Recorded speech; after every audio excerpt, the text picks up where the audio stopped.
right, I'm going live. I'm going live. I'm going live. Sorry.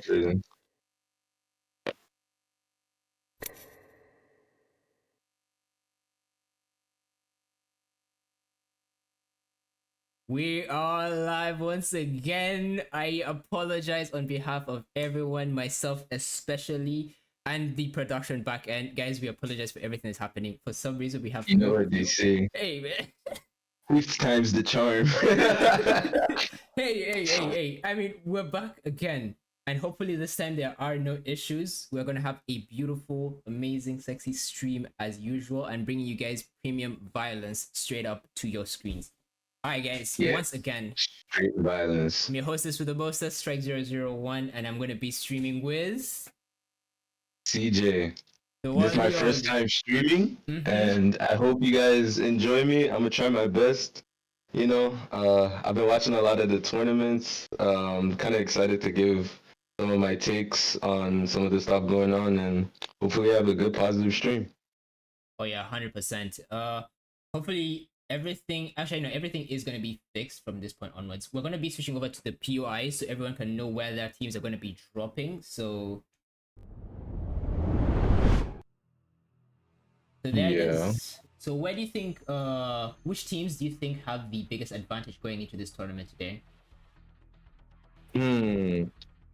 I mean, from where the teams are dropping, in my opinion, the teams on the right top side of the map, if they can win their contest and get into Command Center, they're set up for a solid game. So we have teams like 1P, NRV, DNG, Neo, all at Zoo Station, Lightning Rod, Cliffside.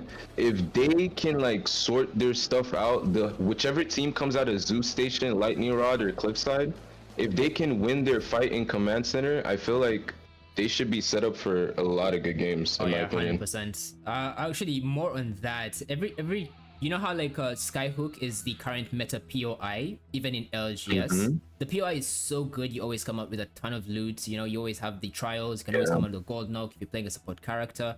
There's so much versatility, and I feel like teams should actually capitalize on this even more. I also feel like later on in the tournament, one of the teams from Zoo Station, Lightning Rod, I feel like they might want to pick up Northpad because it's free, you know? It's also a really good POI, in my opinion. You get a lot of loot. You get a car, you get a trident, you can, you know what I mean? Like, you can set up for a really good place. You also get a beacon, I think, in Northpad. Either one of the beacons, I think.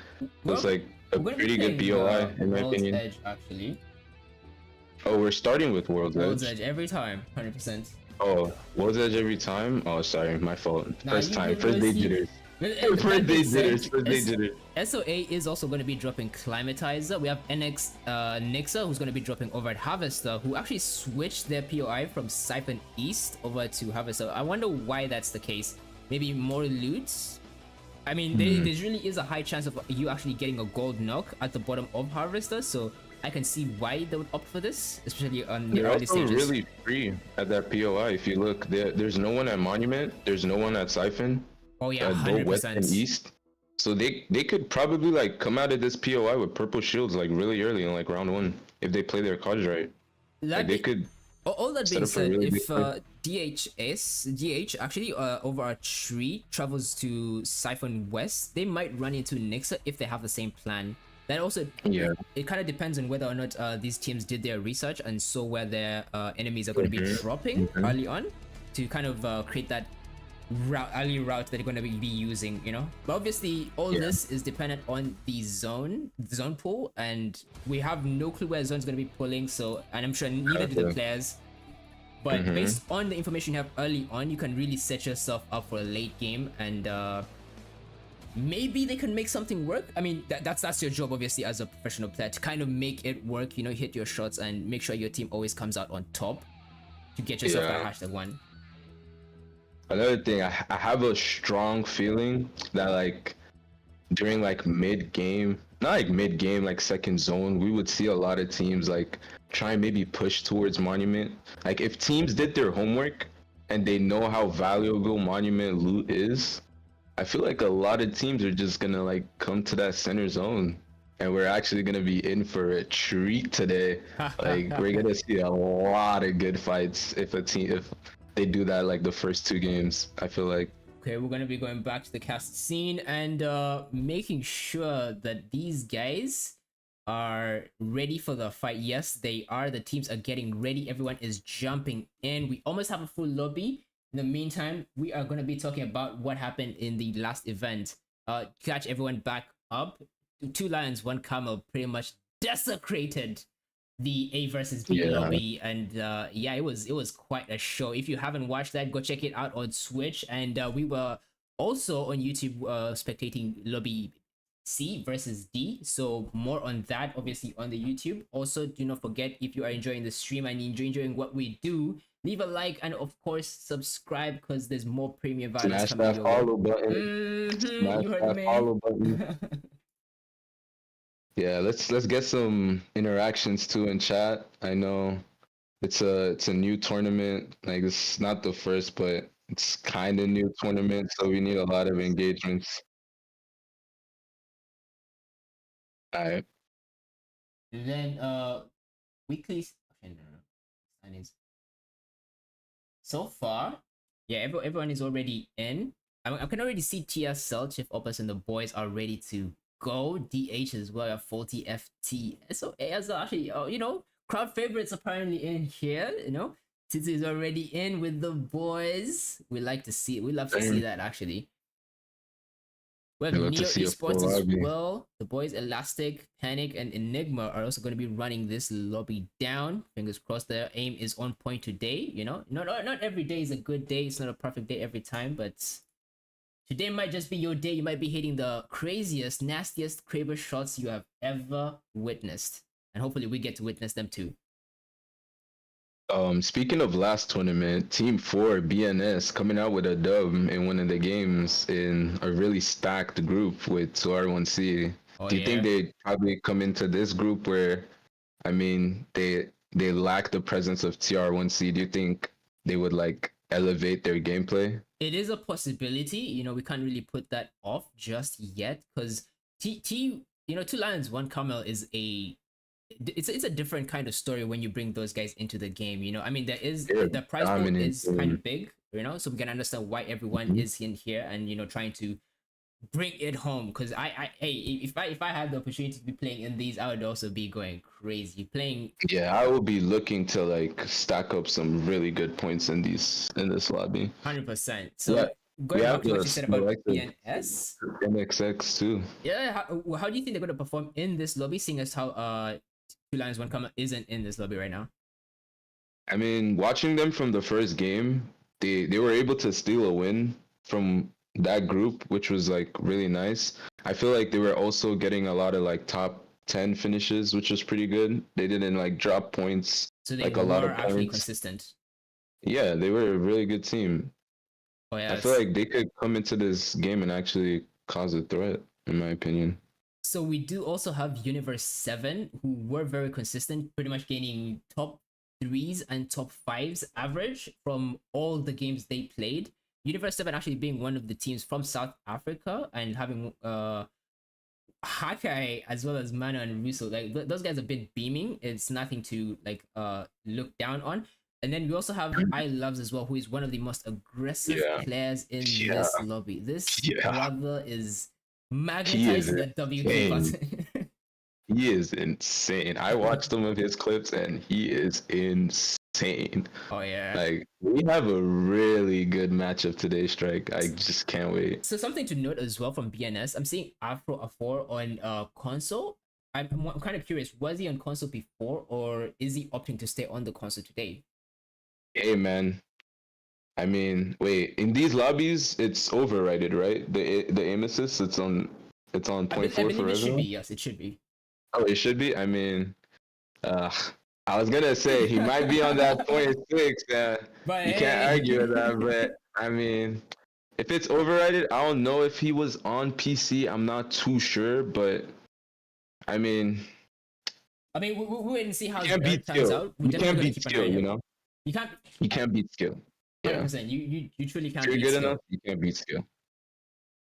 Okay, another team I feel like we should talk about, NXS. NXS, yes, I feel like they didn't do too good on their first day. I know they've had a lot of roster changes, like bringing in Nova and stuff, and like I feel like they played a little bit better when they brought in Nova, and now they've gone again with another roster change. They brought in Gunslinger, and I feel like recently they they've were a actually had really quite a good few team swaps. in the first tournament. Yeah, Yeah, they they were a were. really good team in the first tournament, and like they've not like been showing their like recently.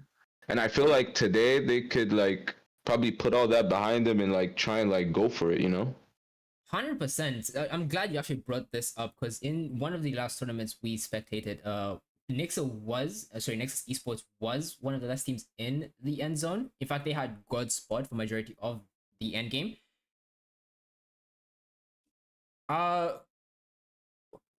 Word coming in that the game is about to go underway. The games are starting now, so looking forward to this one. We're gonna be jumping in. Let's CJ, let's go. get this First party game of the underway. day, World's Edge. Yes, sir. Yeah, let's go.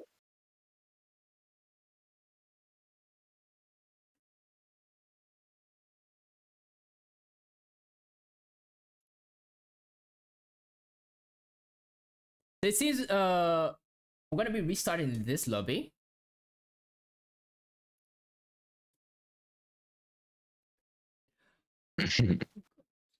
No, we're not.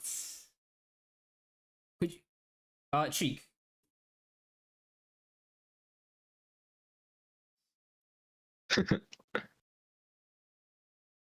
I need him to join this call.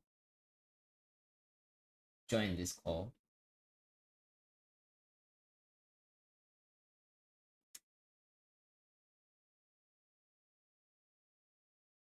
Okay, because of what just happened earlier, we're gonna be restarting this lobby. A few settings haven't been changed. CJ, if you could take over for just a sec as I go through these.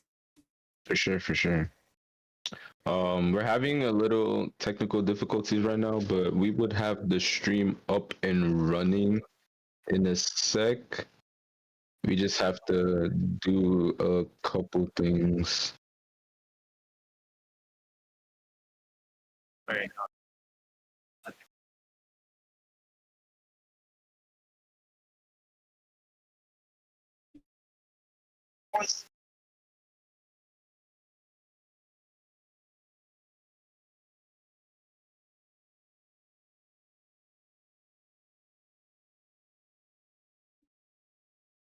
And CJ, what's happening? Hmm? Okay, we're gonna leave that at that. We're gonna leave Shriek to set up the settings. In the meantime, we're gonna go back to talking about some of the teams. So recently, Yeah. we saw we talked about roster changes, and they've been happening quite often. What is your Really take on that? often. Actually, do you think I it's a good mean, idea? roster changes are. I feel like it's healthy. I mean, coming from playing from the first tournament, I feel like the setup in the tournaments now allow for roster changes. For example, in the first tournament, you had barely enough scrim days, and like it was game day final. But like now, there's like game day, scrim day, and a week, and then final, and like another game day, and then a week, and then final. So it's like you get a lot of time to like bring someone new into your team and actually like try them out. You know what I mean? Oh yeah, So I feel 100%. like at this state, it's like a healthy thing to do for this tournament. But on the other note, it's like, can you cope with that person you're bringing in? Like, can he cope with the environment? You know what I mean? That is Like, so true. that's another factor to look at. I mean, seeing as to how a ton of these players are kind of used to playing with certain people, you do come into a new roster with that idea of, can I actually coexist with these guys? Can I play? Can Yeah. we play as a well-oiled machine? Are we a unit? Are we gonna Mm-hmm. be running through the lobby? Do we have that ability? And I guess they're gonna be judging that since this is their first tournament together. They're gonna be having some of those plays happen, and they can determine whether or not they're a good match. And hopefully they are. You know. Yeah, and another thing is playing ranked is so much different from playing a tournament. Like you could be fine with this new pickup in ranked, but then coming into a tournament, it's like a whole different thing. So like it's healthy and it could also be like hard to deal with. And I'm actually kind of curious to see how NXX deals with this situation. To be honest with you. Oh yeah, 100%. It really does get tough. I mean, hopefully their new player is also used to playing tournaments, because as you said earlier, Hmm. tournaments are very different from playing ranked. Now that Yeah. being said, uh skill does topple everything when it comes to FPS games. And if you are good in ranked, you know, that skill can sometimes transfer over to tournaments. And hopefully Yeah. that's 100%. exactly what we're looking for from this new player. Exactly. Yeah. Exactly. That being said, the strats are, yeah, very different in tournaments. We used to play a few screens back in the day, and it was rough actually. You jump into some of these tournaments, you know, you get to see this as a spectator, you know, caster, or you know, just different POV. But when you're the player and you're looking out for the people Yeah. who are looking out for you, and you know that Yeah. they shoot straight, you're kind of worried, you know. Hmm.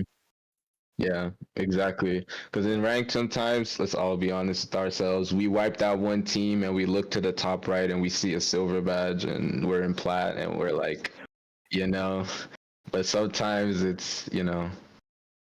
And speaking of NXX and their new guy, I feel like he's gonna come into this World's Edge game with like a lot of like Okay, no pressure Steve, due to the fact is that just one quick um, confirmation. Has the server been changed?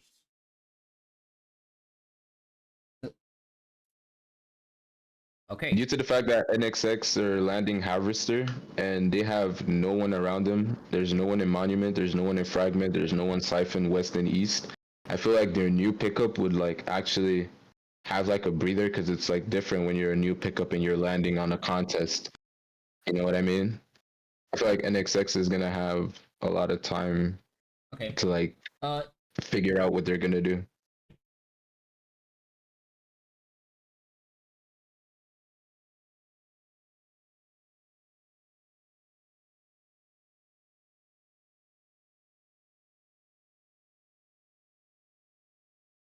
Okay. Um, Looking at the map, in my opinion, the top side of the map looks insane to me. I feel like teams coming out, whoever can come out of that top right choke or top left. Yes. In progress bug, okay.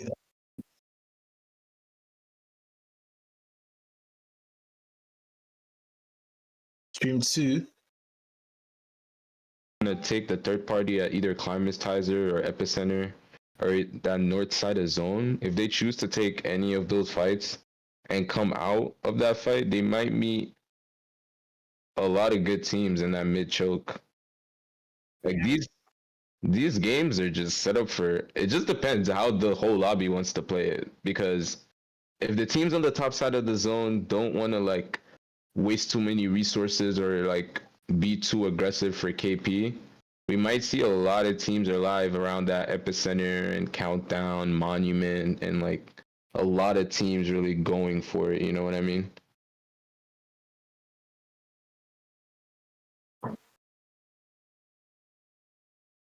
Me too.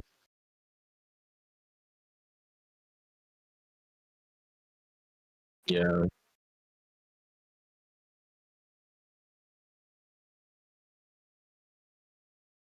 Hmm. in In your opinion, speaking of end zones and abilities, what do you think, in your opinion, is the strongest ultimate in a round five zone in Apex? You think a Gibio? What about a Watson gen? A Watson gen? No, Watson gen's a little underrated.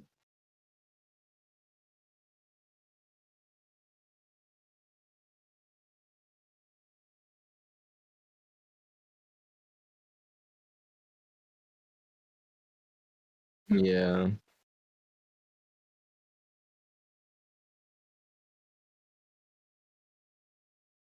yeah. Hmm. But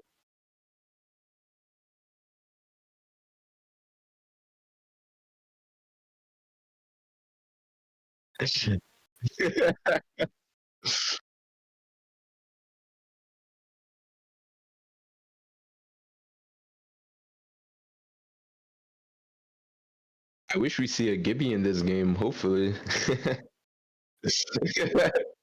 Hopefully we see a Gibby throw their ult in the end zone. That would be nice to see.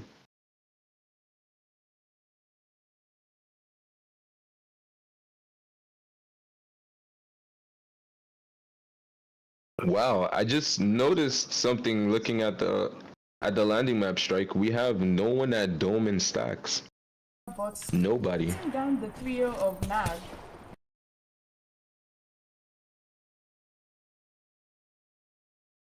There's so many loot spots in this that are just not taken by a lot of teams.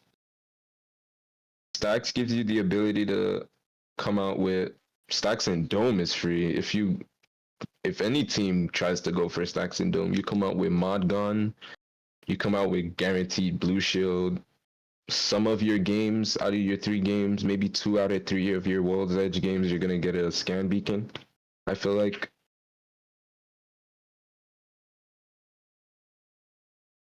Yeah.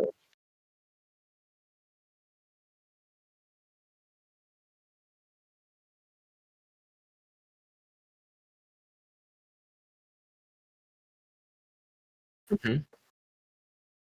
Unless you play Pathy, and then you get that flexibility.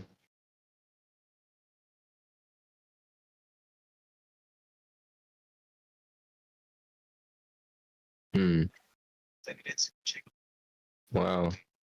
This whole edge side of zone and all these teams are really, really stacked. We're gonna see a lot of LE contests, in my opinion, from a lot of teams.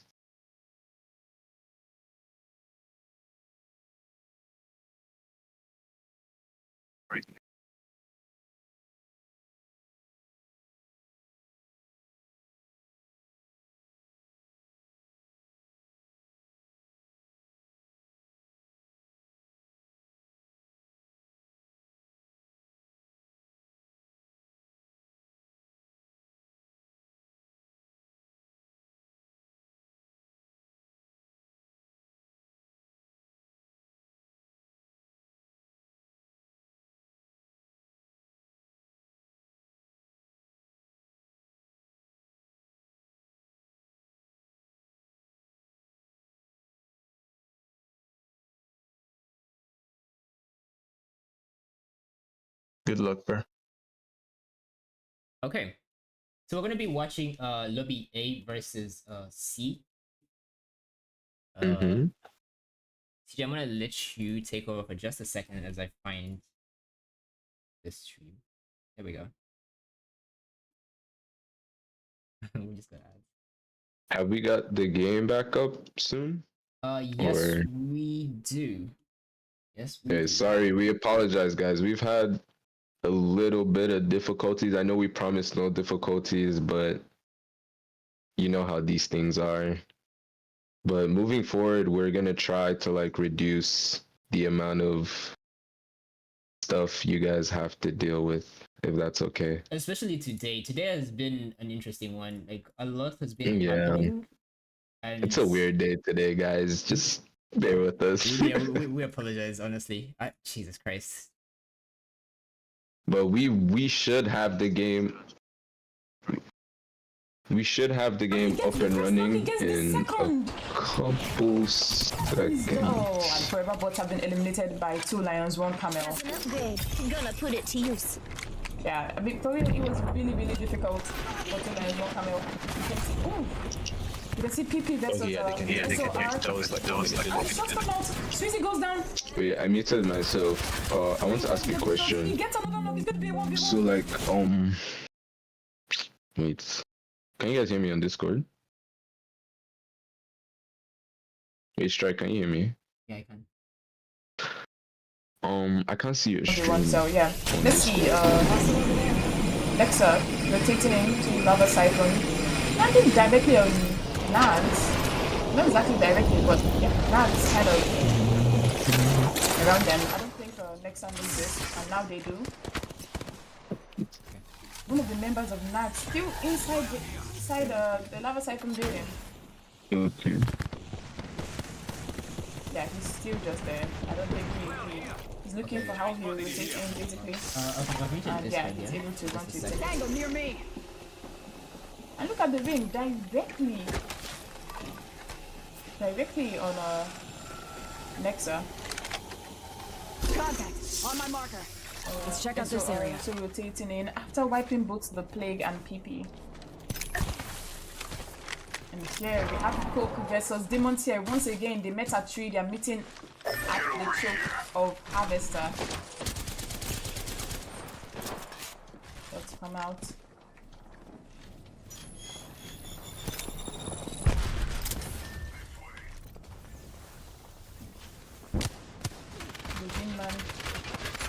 Demons here kind of have the upper hand here a bit with the shields. So let's see what Croquet can do. I think Demons here wants to be very aggressive. They know they have the upper hand with the shields. The Gapu comes out, trying to isolate one of the members of Croquet. And Croquet. The PK! Will it be enough? Croquet eliminates Demons here. Holy. We have Nexa getting the knock of one of the members of NAG.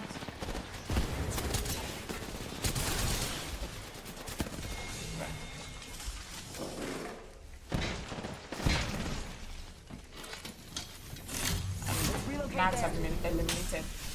So the 2 lions, 1 camel. Directly into Cocaine. I don't think Cocaine knows this because I don't think they'll be expecting anyone to come from their backside. I really don't think they'll be expecting anyone to come from their backside. But he is watching their back. Oh no, he's just looted. Never mind. They are not going to be expecting this to rotate in for 2 lions, 1 camel. Very, very late to rotate in. Not really late, but I would think my back is cleared too. Enemy over there.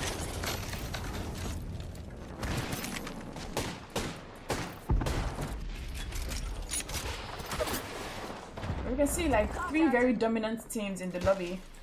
Let's go this way. Slay duo, just playing it safe and slow. Sula is on camera already. You can see Savita taking the angles. The nades.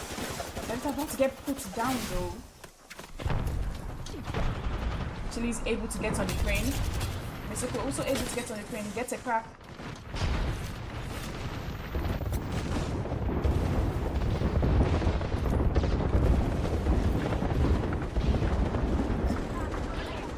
They are being reached by everyone right now. Misoko trying to be aggressive. They have the upper hand with the shields. But sometimes 1 HP, he goes down. Chili's still trying to help out, giving some shots from the side. But it's not looking too good for 2 lions, 1 camel. Oh, beautiful shots there by Mesoko. Going in for the banner recovery. They get it. They should be able to get the reset here. And okay, also trying to get the reset, but dies to fuse knuckle cluster. Not good. Enemy spot. So now both teams are a duo. Enemy spotted.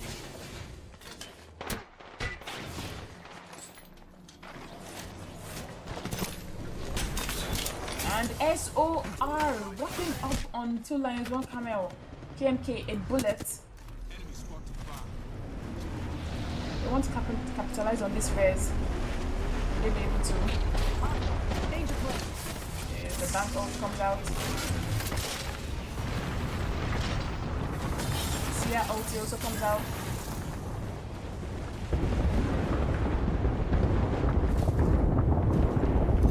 Not much is being done though. Okay, MK is bullets.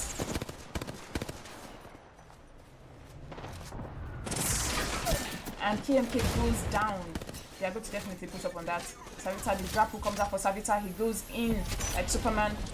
Dude, half of singing. He does a lot of damage. His teammates coming to help him. They get a knock on headshots. It's up to Optimus. Solo Bangalore. He gets the battle, but is it enough? And SOR eliminated by 2 lions, 1 camel. You can see Nexa just trying to give it back shots, grip each, gripping both teams.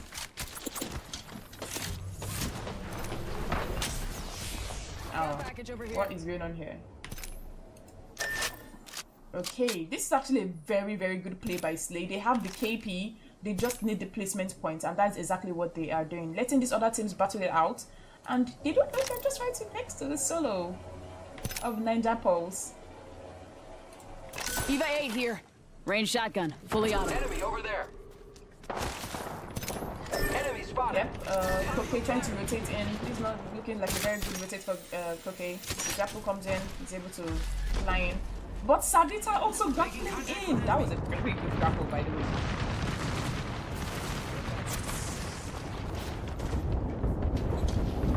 That was actually a very good grapple. My grapple doesn't do that. Okay, all teams in. But every team is looking at Koke. Pressure, so much pressure. Tola is one camera, putting a lot of pressure on Koke. They know that they're kind of in shambles and they're capitalizing on it. They get a knock. Savita gets another knock. And okay, it's a solo right now. Chili goes down. You can see Nexa walking up, capitalizing on this. They know that both players of both teams are not. Some of them tested even. Zesty gets a knock on Mesoko. Savita trying to grapple away. He's 1 HP. He's up. Oh, left to Savita. For 2 lines, 1 camel. Savita still putting pressure on Nexa. He doesn't care. He doesn't care. Nexa the only full team in this lobby. Oh, we can see Slay still in a very, very good spot in ring again.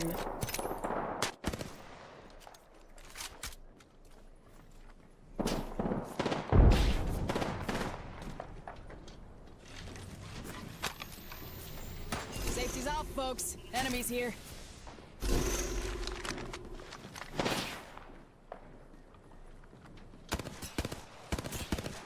Beautiful shots by Nate. Can they get a knock? It's not enough. Savita will leave on. And Chambi got the knock. He got the kill. 2 lines, 1 camel eliminated. We're trying to rotate into ring. How is he going to do it? And I think they know. Slay knows there's someone around them. Okay, lobby's back and it's working, and now you shouldn't have any issues. For the second game, you can fully cast it normally. All right. Sorry for the mix-up. Sorry for the errors. Everything's going crazy tonight, but yeah, behind them. you guys have fun. Another range comes out. He gets killed. The Ninja Pulse will be eliminated, and it's up to Nexa. Big damage with the Havoc. Okay, 1v1.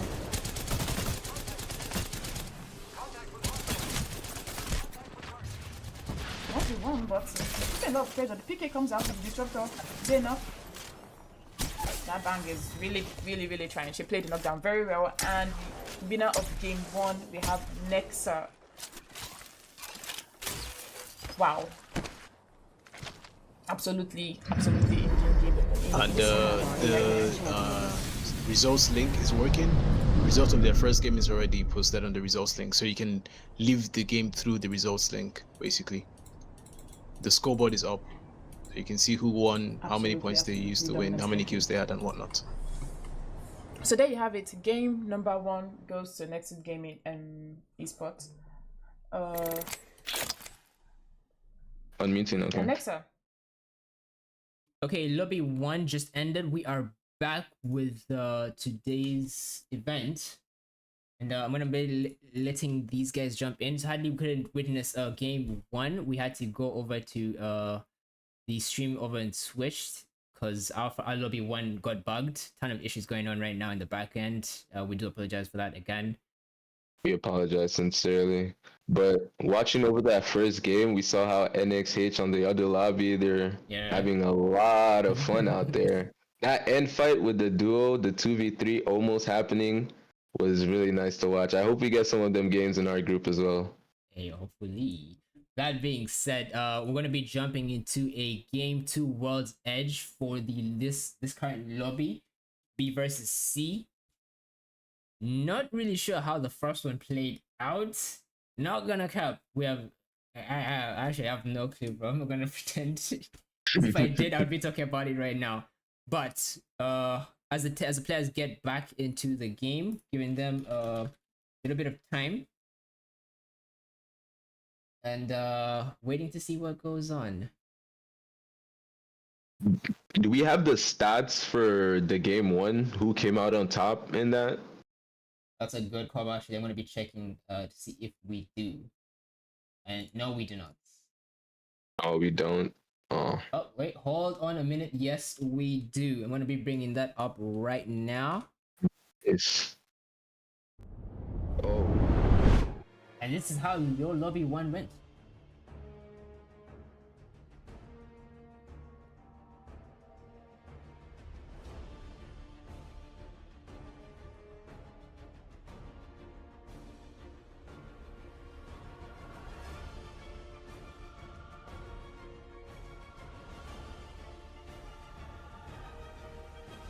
Oh, that's an unfortunate finish there for them. Maybe the start of the game was a bit rough, you know.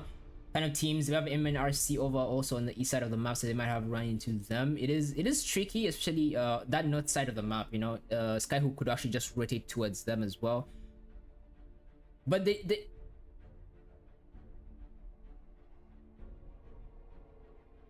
why?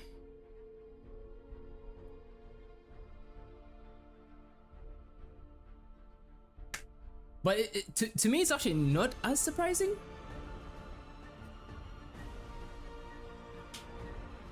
That is true. There's almost literally no contest at all. But also that kind of gives them an opportunity to kind of rotate all the way to end game without having that much difficulty. Yeah. I mean, one side of the map is very much stacked and the other isn't. But we do have Universe 7 coming in hashtag 1 with 12 KP, DH in second place with 6 kills. We have MNRC in third place with 8 kills. We have T-Time in fourth place and 6 KP. Neo Gaming in fifth place with 0. 1P with sixth place and 0 KP. TSL in seventh place with 1. FST in 8th place with 2. BNS in 9th place with 0. And Nexus Esports in 10th place with 0 KP.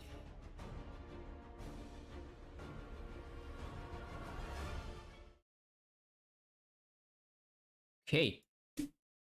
DJ. So we're gonna be starting the game right now.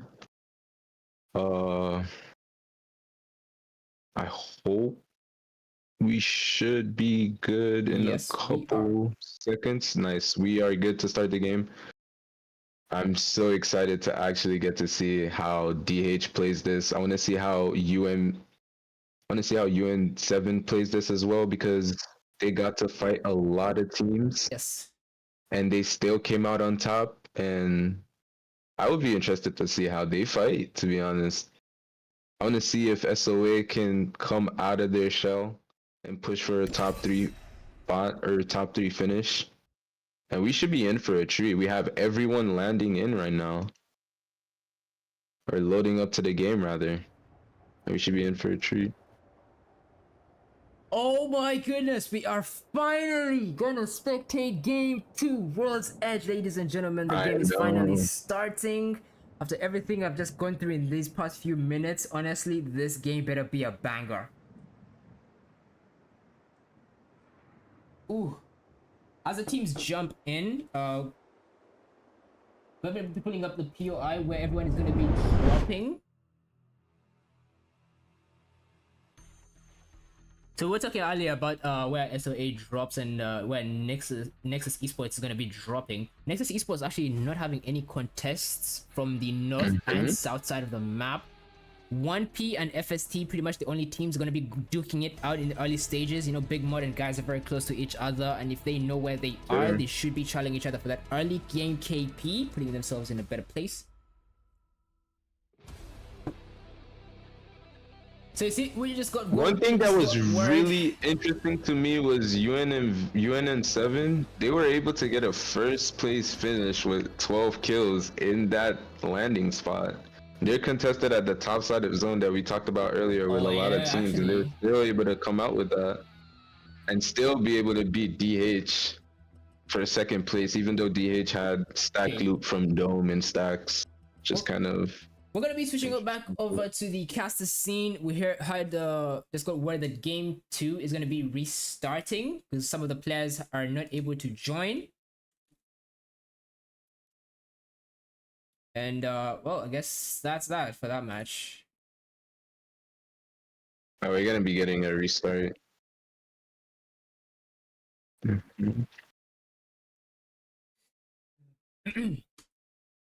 But yeah, actually, as you said earlier, Universe 7 actually coming out on top with 12 KP, especially where they land. It is a tricky rotation. We don't know where the zone ended. It might have actually ended on them, and they might have gotten lucky, and everyone pretty much runs straight up into their LS. Yeah, running in. Exactly. So we can't put but that. The composure to still be able to beat DH, even though DH has stacked loot, like way more better loot than them, is tippable. That's really impressive for them to come out on top in that lobby, I have to say. Okay, giving the players 1 minute as this lobby restarts, making sure every member is in. And it looks like they are, but some players are actually having difficulty. Seems EA is also giving us a hard time. But what's new? What's new? CJ, you know what, bro? Have fun with me, bro. This is a really interesting first day for me. I must say. Hey man, CJ, welcome to the back end. It is a welcome party for you, man. I'm trying to make this as easy as I possibly can for you, but it is rough even for me right now. I do apologize, man. God, it's fine. It's fine. It's part of it. Oh. There we go. Yeah, well, So are we starting the whole lobby again? I muted myself on Discord.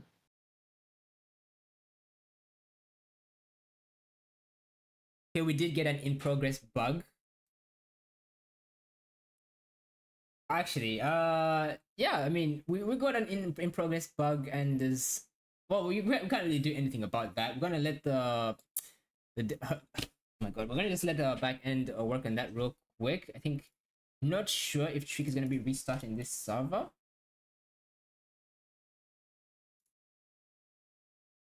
As they are doing that, as the lobby gets restarted, we're gonna be talking about, Universe 7 actually coming out with 12 kills is a little bit surprising for me. They do have other teams around them. So are they challenging Skyhook, or is everyone just coming to them? I'm really curious to how they play that. What do you think? I'm really curious to see how they play that. I'm not sure how they play that. What I would assume is probably from where they landed, they probably fought for a landslide. Maybe got good loot from Monument. That's like the only way I can think that they're able to get enough loot to win that. We have WGS, and maybe the top side of well. zone is just all fighting when they do that, is the only way. Oh yeah, actually.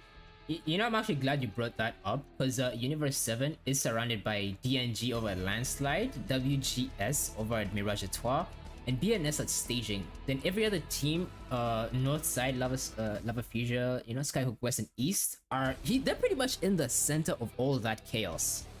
Yeah, and they were still able to come out with the win with 12 kills. That is so impressive. We were talking about how we want to see a Gibby play. Universe 7 is actually the most likely team to play a Gibby, seeing as how they played it last tournament. We need Gibbies. We do need Gibbies. We need some love. Gibby needs some love. Yeah, we need to see a Gibby out in round 5. Like Strike predicted. Yeah, Gibby alt zone 5 would be wild. So unfortunately, Gibby is not in the meta, so that is a very, very rare scenario. Yeah. I feel like playing a Triumph Legend like Gibby is a bit tricky, because you do have a big hitbox, and It's very unforgiving to play Gibby. I've been seeing a lot of teams pick up Pathfinder. I saw NXS have Nova play Pathfinder in their game 1.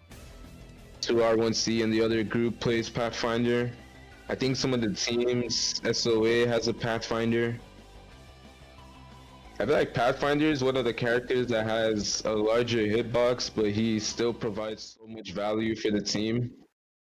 Entry frag, Especially scanning right now, actually. beacon. Yeah, he provides Like so much anything. value. Pathfinder actually So coming much back into the value. meta is one of the best things I've seen from this current season. Yeah. It makes the game entertaining to watch, even. Indeed, it does. Indeed, it does. I want to see more pathy grapples, especially from teams today. I mean, every team, every person has probably played Pathfinder. If you're a sweat, you've touched that legend before. You've wanted to feel what the grapple can do and the potential it holds. And now we actually have the opportunity for that legend to come back into meta and be playable in Pro League. So I want to see as much of it as I can before it might get nerfed, or maybe some of the legends going to get buffed and they replace him in the meta. But what do you think makes Pathfinder such a good legend right now? It's his perks, man. I mean, starting off with his blue perk, like you can scan the beacon, you can scan ring console, and then his purple perks, his zip. I mean, I'm not a fan for choosing his grapple on knock, especially if you're in a tournament, but his energized zipline, not only does it allow you to rotate into like anywhere you want, it also allows you to like rotate without losing so much damage. And a Q tip about Pathfinder's energized zipline that a lot of people don't know is that it reduces all damage. That is zone damage as well. You could be in zone and zip into ring and get reduced ring damage. That is so much util coming out of one character. I'm not gonna cap. I did not know that zone damage. A lot of people don't. Yeah. It reduces all damage, including zone damage. A lot of people don't know that. And here I am trying to play Pathfinder more often than not. Actually, now that I know that, I'm gonna be using that ultimate more. He is insane. His perks just allow him to slide right into Pro League and like provide so much util for teams. That's for the perks though. But what about his hitbox? You know, Pathy being one of the legends with the biggest hitboxes really does affect him. I mean, he does have a lot of mobility. The thing with Pathfinder is it comes with skill. Like playing Pathfinder also, like there's certain spots on the map that it's like a pathy heady, if you know what I mean. Like he can stand in certain places and like he has a good angle and you can barely see him, you know what I mean? So it also comes with the person playing Pathfinder, like the experience they have on Pathfinder, knowing the spots they can play, knowing the angles they can peek without getting 120 beamed and stuff like that. So I'm actually glad you brought that up. You know, Pathy's height being a huge factor for him. You know, he can actually look over quite a lot of. I want to say in most situations, what would be cover to a character like Wraith is basically a head glitch to a character like Pathfinder. Exactly. Yeah. Which is amazing if you do know the character. Again, that really does come down to whether or not you've mastered Pathfinder. And it's a bit tricky because that does come down to game time and how much time you've spent playing Pathfinder specifically. Because another thing is, if Pathfinder was only brought into Pro League for his fragging ability, people would play Revenant. 100%. You know what I mean? Like, there's no point. Like, people would play Revenant, but it's his perks and like the value he brings towards the team that allows him to like be a really strong pick. Another character, in my opinion, I feel like a lot of teams need to pick up is Lifeline, solely because of her perks as well. Like she has the ability to infinitely have her drone, which allows you to reset quickly, be able to engage third parties like without having that health disadvantage. She can also spawn red shield. She has gold res. You know what I mean? Like I feel like the biggest. She's so good. She really is. She really is. In fact, Lifeline finding her way back in the meta after such a long time. You know, all the way from season 0, season 1 being, she was broken. Honestly, she had a shield that she was rezzing. It was busted. But I kind of enjoyed that time. But it's not that time anymore, right? So right now, what actually brought Lifeline back into the meta? Would you say it's the perk that enables her to actually get a gold knock? See, you know, like 100%. 100%. Because However, one thing about Apex is a lot of the tournaments style is built on third partying, like because it's if a I have crucial good part of the zone, game. yeah, it's a crucial part of the game. It's like we have to third party this team for this spot. It's like the smarter thing to do. You know what I mean? So having a character like Lifeline that has the ability to guarantee a gold res in any game to get you up when you are getting third partied, or like put a drone on you when you're low and infinitely have it to put a drone on other people when they're low is so huge. Like, in my opinion, it's insanely huge. I feel like that's why she got picked up, because old Lifeline, the drone was 20 seconds, like around 20 seconds, and then she didn't always have gold res. It was an item you had to loot off the floor, so it was like RNG. RNG, oh yeah. So you know what I mean? Like, I think the perk system is what really brought some of these characters. We also see Fuse and like, I mean, Bangalore's been in the game for whatever, but we see like a new characters coming into meta like Fuse, which is also like, who would have thought, like, Strike, you know what I mean? Like, I've actually been talking about this for the longest time, ever since like, who would have Super thought, you know? Bro, I'm glad you brought that, because like here's the thing. What do you think about Fuse in Pro League? Fuse in Pro League, in my opinion, the only reason as to why that character actually made his way into the meta, right, is because of the bug that's been going around. You know, when Fuse ults the balloon and it basically gives you warhacks. You literally have Bloodhound scan for as long as the team is up. That is it's one of the best things in the game. I'll tell you that right now. It's so fun to do. And it's so advantageous as well. The enemy doesn't even realize that they're being seen through walls by the enemy team. Yeah, that's insane. Did it get patched, or are we gonna see some of that today? I don't think it's been patched actually. I've been seeing a ton of it going around. I know a bunch of people playing Fuse today. Strike. Are we gonna see? I mean, hey, if it's in the game. If it's in the game, it's fair. You know what I mean?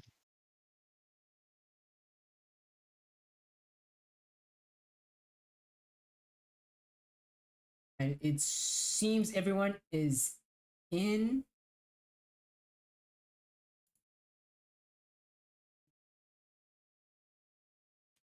All right, we're gonna give the players 10 seconds to regain here real quick before we get any other issues. Because at this point, yes, I want to make sure that everything is perfect. Well, which that's just idealistic thinking. No, we're gonna get it right this time. We promise, guys.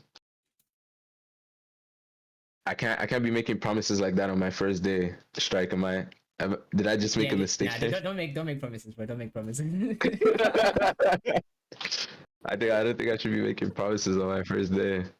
Okay, as long as no one crashes, we should have a smooth game from this point onwards. Let's go. Second game still? Second game, yes. Okay. The first one, Second game, a ton of people disconnected, you know, got a progress bug and everything, and well, it is out of our control, to be honest. But we try and make it work, make this as entertaining as we possibly can, give you guys a show. Hopefully it's smooth sailings from here now.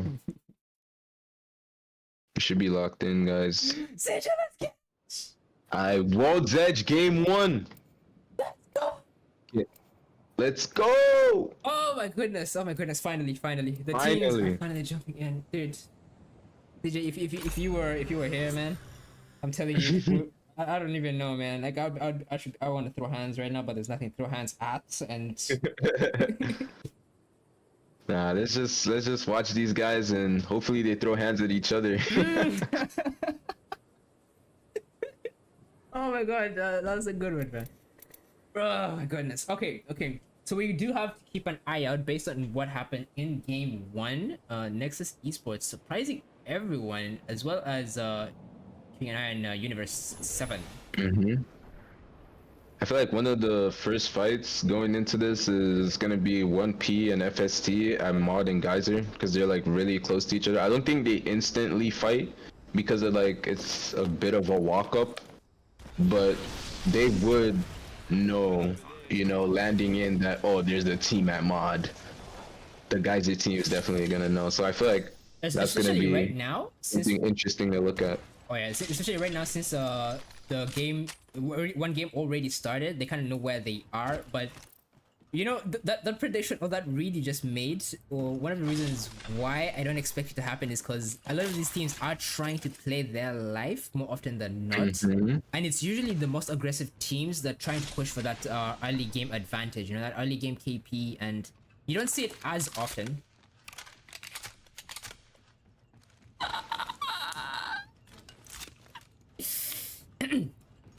So we're seeing Katie here actually play. Oh, this is the second fuse we've actually seen from FST and as well as team TSL. Paperboy. Paperboy. Yeah. Do you think they're playing it for the same reason we think they're playing it? It depends, cause I can see Paperboy holding mobile respawn. I don't know if maybe they find an evac, they give it to him, but maybe he's playing Fuse for the zone info. I feel like. Oh wait. Generally, that's like. There was a team Mirage at 12. It seems they did rotate early, but the team staging BNS is gonna be walking up over to Mirage Etoile, looking to grab this cash, try and get themselves closer to that blue Evo. I don't think they get the blue Evo because there's a bin, but it's an assault bin, and they don't have an assault character. Opus's team has an assault character, and they have a health character, but do they know that that team is on that Evo harvester is the question, because they are right on it. Oh, we're gonna let them play it out. Everyone is still looting, trying to play it slow, obviously, in the early game. But that round one actually starting to close. People were having a bolt and a wingman in his hands. TSL finally spotting the other team. Since BNS is trying to make their way forward. Flatline 3 times. It's a really good loot. They're just gonna rotate. He has him one shot on the zipline. Do they get that knock? No, they do not. And no, they don't. He gets to get away for free. Looks like that conduit Q coming in clutch and keeping him alive just that much longer. We're gonna be heading back over to staging, where it seems TSL is gonna be aggressive and try and walk up on that. We do have an engagement over here at No Name. We have NXS, one of the teams that we've been really interested to be seeing how they fight. I love doing a lot of damage. The party now getting not getting cracked just yet, but flesh on the bank. I'm gonna try and walk up on this. I love's actually not topping up his HP. Yeah, like so confident. He is so confident. I mean, he did a lot of damage there. That's just trusting your teammates to clean up. Since Sky's gonna be hunting down the last person from the enemy team. And it's Tunes who finds him, but not the one who finishes him. And I love's getting the cleanup on that team. MNCRP taking out PDCY. I really liked how they fought that. They just made sure they did damage on their individual covers and like just trusted their teammates to get the kills. Now that you mention it, they did play cover really well. iLoves was really low, but confident enough in his ability as well as his teammates to actually cover for him, which you did. It's exactly how it played out. They did find the last person, and he doesn't overchill. He gets cracked and lets his teammates actually get the finish. Yeah, exactly. And just do their damage and play your safe spot and just have trust in your teammates to finish up. That's just good Apex. That's good team synergy right there, and we see straight into another fight. Indeed, and they're going to be playing the Watson. That's that Gen I was telling you about, Strike. He's unnadeable right now. Unnadeable indeed, but no nades have been thrown just yet. Something to note here, he's actually going to be rocking a Havoc and a Vault, 2 energy weapons. Going in for the flank and the Havoc doing. Oh wow. And Tunes there for the cleanup, going to be getting his teammate back up. And now the teams that are rotating into the next zone. Seems one. I'm really interested to see how MRNC rotates into this. Do you think they go into Geyser and like play off a lot of these kills? I think they do. You kind of hear the gunshots over here from Geyser side, from where Monarchs are at least. So I do expect a third party going to be increasing that KP even more for themselves. Mangler's trying to get really aggressive here. Good angle. Really good angle there. The awareness coming in from him. He's been getting a lot of peak damage. I don't think his team is capitalizing. Oh, they get a knock. Was that the R301? And there it is. 0 there for the cleanup. That was a really good spray on the R301. Car looking a little shaky. Trust the R301. R301. The R301 hipfire there, so surprising me a little bit. I didn't expect it to be as consistent because the hipfire was nerfed, and getting a good spray off like that is sometimes tricky. I mean, hey, play controller. Nah, never. I can never join the dark side. But I'm thinking about it, man. I'm genuinely thinking about it. We have A1DH. I think this is team I really DH. like this rotate because I think zone ends here. Oh, would you look at this actually? Seeing Monarch's gonna be rotating over towards Fragment. I think gonna be looking for team tea time. Maybe unaware of the situation. I wonder why they're going to Fragment actually. I think it's probably for the ring console. Maybe there's a ring console over there. They're probably trying to scan, I think. If not, then I don't know why they're going here. I don't think they have any scan legends, so No, they have a Watson. They can scan ring. they can scan ring, but they can't scan where the teams are. And going into zone and opting not to go into the zone this early on is interesting, to be honest. That's a play I didn't expect. They know a team's here too. I think I love's hurt someone. He's going in aggressive. As you can see, I love's the W key legend already in there, trying to do as much damage as he can. Not able to get the crack. No openings created just yet. He should be telling his team right now that they have blue shields and we can fight this because they have the double purple. This is a really good place to get some good angles. He's watching that climb up. I think they know he's there. Watson gonna be blocking the door, not preventing the enemy team from walking up any further. They're locking them inside and cornering them. This is really good. Slowing down the fight. Picking them off one by one. This is really good Apex right now for Milo's team. I feel like the Bang should heal, but he's still aggressive. I really like this from the Bangalore. He does get his bat off, and they know it's a duo. Getting the blood off guard and 110 pump there. 3v1, and that's just really good Apex from them again. Very clean Apex there from MNRC. Getting the cleanup over here on the west side of Fragment. Still a few teams gonna be rotating in. Gonna be late into the rotation. Wow. Stacks looks really juicy. Oh, Stacks is looking stacked. I like that one. I'm writing that down. Since FSD gonna be taking control over Big Mode, which is still gonna be even in the next zone, so they are good. No one Geyser, their backs are clean. And Stacks even getting more stacked, which I did not expect that to even happen. But would you look at that? Team BNS getting landed on by TSL. I like this evac from Opus's team. That was a really good evac. That was a really good evac. I like the spot they landed in. It depends on if they can capitalize on some of these kills. Look at how Oh, healthy they're this lobby backing is. off. We have You know 10 how we teams. talked about MNRC? Yeah. Whether they would rotate into Geyser, but they choose to take the fight in Say the least.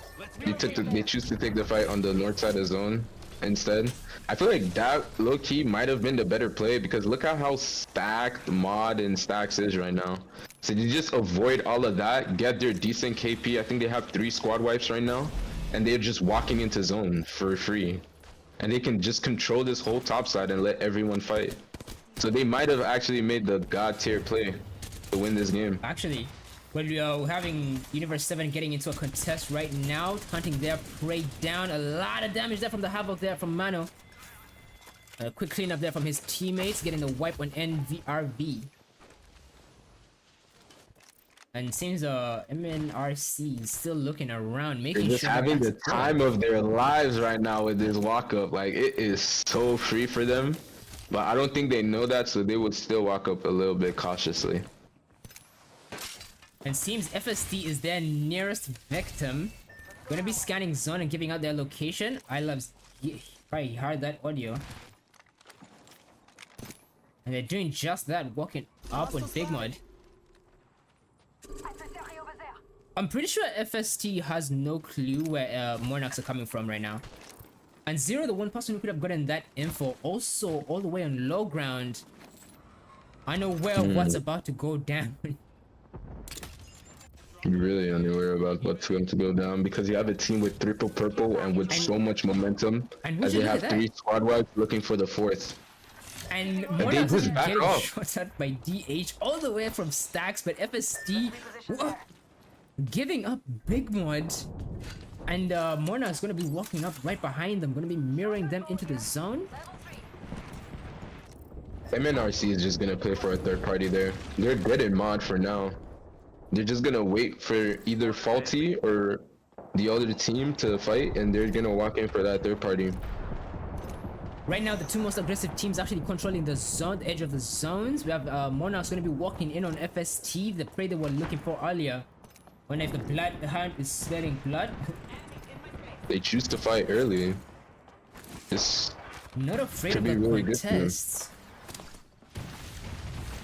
As I said, they got 3 squad wipes. They have so much momentum on them right now.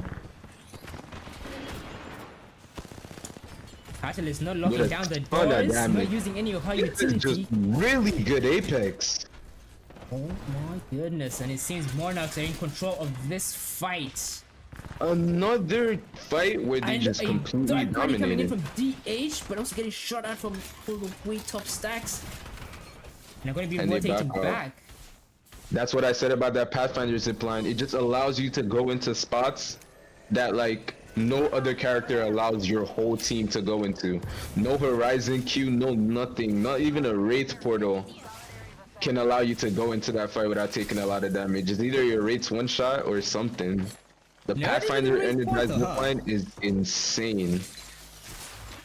I mean, it depends on how good the Wraith is. Walking up here, he might get shot at by multiple people. Oh my god. Really good shots there from Tunes. It's interesting how he backed out of that fight almost immediately. I think he thought he had downed him, or he thought he took too much damage, but wow, the beams there on that Havoc. That is a 3x Havoc strike. I play controller, I cannot do that. I'm mad. Yeah, that was nasty. I'm mad, Strike, I'm mad.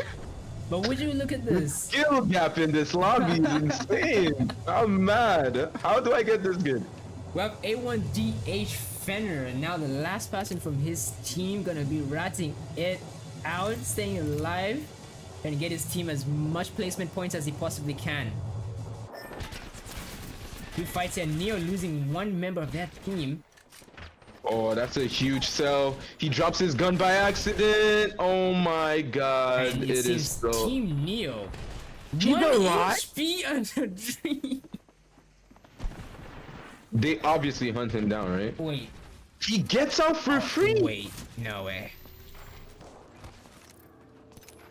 Wait, Wow, so we have another rat. So we have 2 rats in the game right now. Playing for the have two rats best for the game right now. I think, isn't that Pat? No, yeah, we do. The Neo and Xphere, they're both rats. I wonder how now. Do you? Let's make a bet. Actually, do you think they make it to a top 5 situation? I have a better bet for you. Which rat comes out on top? Which rat places higher? Is the better rat? I'm gonna give it to Fen here because he's been alive the longest and he already has that solo mentality built up already. You know, so I feel like he plays it safe even longer than Enigma will. As you can see, he's already looting in the open. I feel like he's not as afraid of what's happening in the lobby right now as Fenrir is. I think Fenrir is getting full sent right now by a team. I think they realize he's a solo. We're seeing Sky here with R99. Very interesting pick in the very interesting weapon choice here from him. Especially seeing as to how this gun is no longer in the meta. We have a few brawls happening, but no one is getting taken down. 3 people literally coexisting over at Fade's building. Fenrir is still alive. He did not die, even though they were trying to full send him. He still finds a way to run away and still preserve some points for his team. iLab's getting as much poke already on a red Evo with 6 He's our KP kill leader. Ooh, ton of damage as well. 8 teams to go. DH here. Oh no. And there it is, the classic Fuse Q.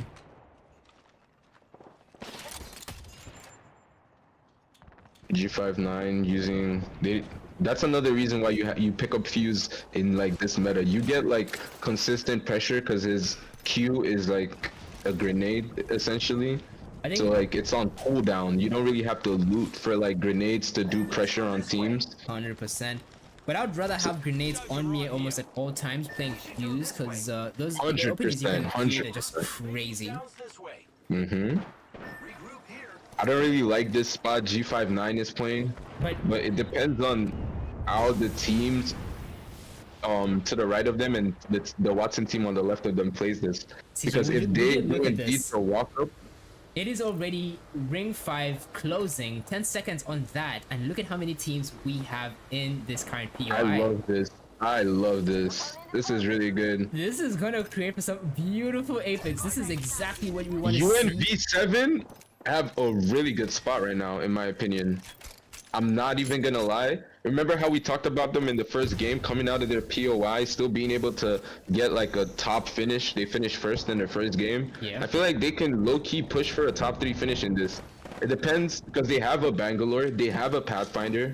And they have a Gibby They can as well. pick any fight they want. Literally, they can pick any fight they want. It just depends on who's dying and who they want to fight. Getting into a fight, they lose a member, and team that actually got the knock not gonna push that. So, since they're gonna be playing for the end game, but since we're also losing 2 teams over here in Phase building. Because of the zip line, it's gonna be a 3-man push. Synchronicity. Ooh, good shots there from him, getting the party out of the fight.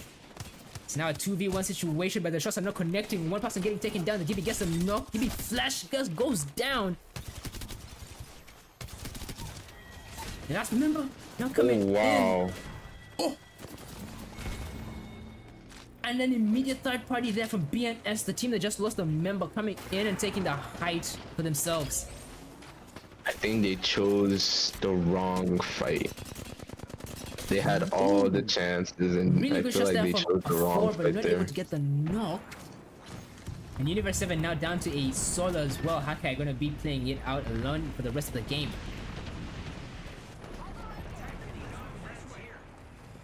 Oh wow. Since Hakai is gonna try and get a recall in, the Mobi is down. UNV7 is not dead. Not dead yet. UNV7 is not dead. They could still secure another top 3 finish. And look at how much control Monarchs have over this map right now. Looking MNRC drop. Oh. MNRC is getting dropped down on by BNS.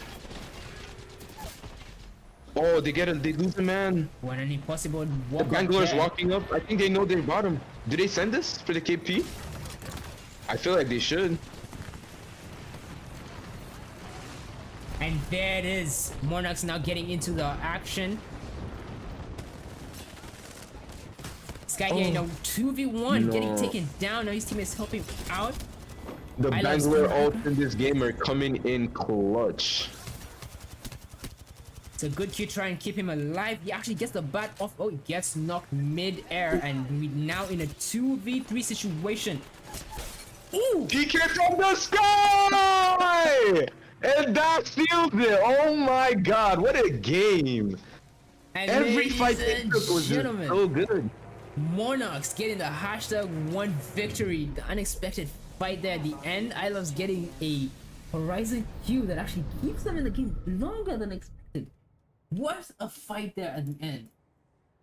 That PK from the sky felt like a knock from my grandmother. Boom. Straight on She the just head. slammed his head. That was so good. I feel like every fight they took was just good, clean Apex. Like even when they got third partied, like they just handled every situation like so well. They were so really did. like selfless too. I feel like Monarchs actually had control over that game from start to finish, seeing as how they rotate all the way to fragment for free, getting even more KP, and then rotating back to the end zone. Yep. And the walk up was so free. They like avoided the whole like chaos that was happening in stacks. Like they just avoided all of that, and they didn't even walk up to the tunnel and geyser, which we thought they would. Because of the fights that were going on, we thought they probably heard that and wanted to like third, but instead they like push up to the north side of the zone and they get more KP, and then they just get the freest walk in like known to mankind. I'm gonna say that game right there was handed to Monarchs by FST, letting them walk up to Big Mod and then eventually walking up into the end game without getting shot at. Another huge thing for me watching that game was UNV7. When they take the zip line to the top of the building, I feel like that is not the fight they should take. I feel like they should have taken the fight on the Watson instead on the left. I agree with because that taking too. that fight on that height is so hard. Like that is such a hard, even with the energized zip line, like that is such a hard fight to take. And Dame themselves, they had so much control of that map as well. Them and MNRC, they had, to me, the most control of that whole zone because they didn't have people on them. Other teams had people on them, but like they had like so much space. And I feel like if they chose the better fight, they could have come out on top here. But a top 5 finish for them still, based off their win, is still a good placement in my opinion. It is. Okay, real quick, we're going to be jumping into the match results and how the game went down. And here are your results. Monarchs, the team we've been talking about pretty much throughout the entirety of that game, with a #1 and 19 KP. Ugh, that is disgusting. Then we have DH in second place with 2. We have BNS. We are in third place with 6 KP. Universe 7 coming in fourth with 6 KP as well. TSL in 5th with 2. A1DH with 6th place with 1 KP. Neo Gaming in 7th place with 0. Nexus Esports with 8th place and 0 KP. FST in 9th and 3 KP. And then we have NRV in 10th place with 2 KP. What a strong finish there from Monarchs. NXS is like from game 1 and game 2, they've like actually upped it on their placement points. They just need to find their rhythm and try and get some kills to add on to that. You know what I mean? Like watching them from their game 1, they were not really like breaking that top 10. But today they're actually coming out of their shell. They're breaking that top 10. I just feel like they need to pick like smarter fights. Like just add a couple of KP. Like try and get 1 kill. Maybe that would get you rolling. You know what I mean? It is a bit tricky though. It's really early game. Yeah. You know, when the way it's kind of slow paced, and then you have to start hunting down teams one at a time. You know, and you're not really guaranteed to come out on top. I feel like it really does come down to confidence, as we said earlier. We saw that from Monarch actually. They're very confident in their fights. They're very confident in their 3v3s, and it shows. It shows on based on the results. It shows on how they play, and well, Eventually, I mean, at the end of it all, a hashtag 1 and 19 kills really does say a lot. Yeah. I like that hashtag 1 and 19 kills. Okay, we're gonna be taking a break, quick 5-minute break here. Let us get a breather as well. Yeah. I think there's still a chance it could pull back. I mean, Oh my god. I thought taking out DNG and that's walking in on end, getting an offer against the left. Oh, that's two after them. One more left, and having to leave that to the end out to the play. Side, trying to do some headway. Pushing towards the another one off wide. So once you have all the inch damage and Banco and Sons might look here to capitalize now this is not looking good for the Plague. Baku and Sons really capitalizing on this. Nice click by Apple with a magic kill. Oh my god, nice magic kill by Apple. He's capitalizing and swinging in. I think that's gonna be the Plague out. To hold them into this building. But do we have enough nades to be able to do this? And not that beautiful magic kill. And this swing comes out. Everything's going down. Unfortunately, the UPK managing to get the trade. All that's left. But if you have a life man, that's going to be DNS winning our first match. Yeah, on me. Give me. Oh, please. Watson. Crack, Watson. Alright. Get it, dead. That's one. Kill him.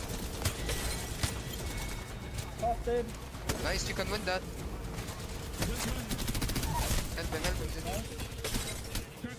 Oh my god, it's My boy, perfect. let's fucking go. Bad working up trying to capitalize on that.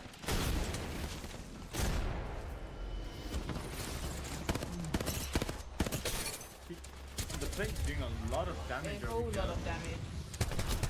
I mean, the Plague really doesn't want to end up anywhere but the top 3. So the Plague is doing massive damage here. With both the G7 and the... And Sabita with the grapple. The Havoc. Raining bullets. Already taking space here with the Sentinel. Looking for a lot of damage and not potential. Ooh.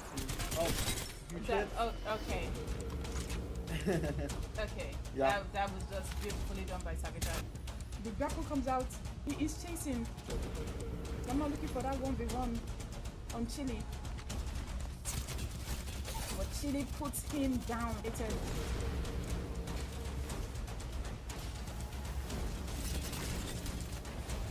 Monarch getting put down. He's aiming for the test. And he does get the test. Quickly. Gets the test and gets to be Monarch versus the Plague. He gets the shield swap and the corner pickup. Huh? And the Plague takes game number 1. Kill cell just capitalizing on the catalyst kill. Beautiful shot by yeah. Zulu boy. The catalyst Conduit game just locked. allows them to be so aggressive here. Yeah. I mean, yeah. Oh, huge damage coming out from Zulu Boy. Wait for the 1v3. I do believe this is one of the... Oh, wow. Oh, wow. Yeah, he went to a 3-piece. Not the 3-phase. Not looking Nothing good quite for like SOA. fast figuring in the moment that you tend to fight. And, you know, I think he might be giving himself SOA, caught up. a burst for that. He's gonna be a 1v1. But just They have the lifetime with the gold knockdown. He's gonna die to ring. And both teams yeah. die to ring. Malo is really low though. Beautiful nade by Sky. Get the gap for him. He does get the knock on Shini. It's gonna be a 1v. It's gonna be a 1v2. That's the Timonte trying to escape, but the grapple comes out. He gets the crack and the knock. And he does get the angle he needs. He gets the knock on Lemons.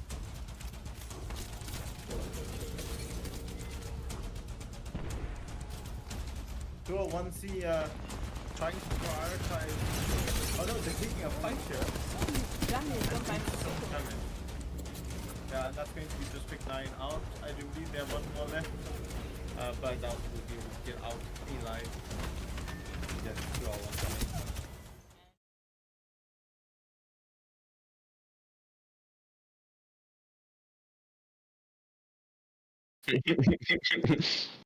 Hey, no sleep for the wicked.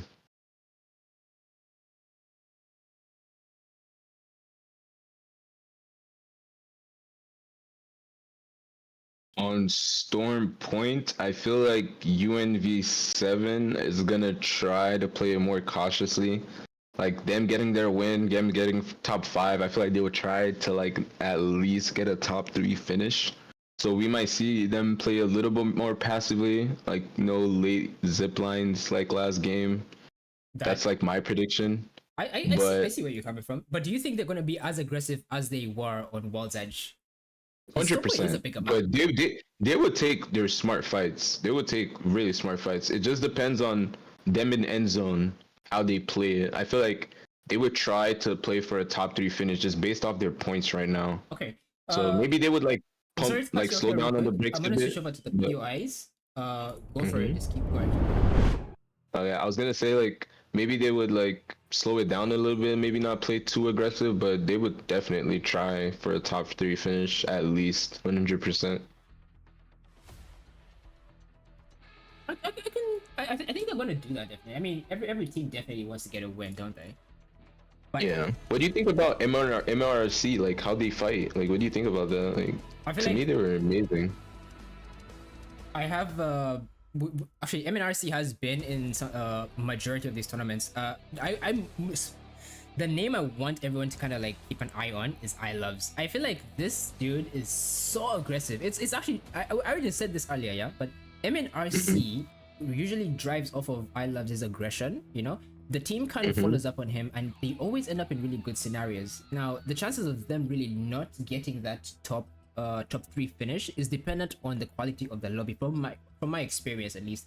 You know, when you have teams like 2 Lions 1 Camel, when you have teams like Nixa in these lobbies, you know, when they mix up, that's when you start to see MNRC really struggle to get those top 3 finishes. You know, they no longer run around the map like it's you know, it's their home, you know, and it really does That's show. expected though in the finals, like for people not to like just run around and stuff. That's why I said like I said that earlier, coming into this B versus C, a lot of teams that I expected to like actually like pick up on some of their kills like SOA, they're not like really showing out as much. I feel like maybe they would try to like pick it up now, but yeah, I thought it's playing out way differently than I thought.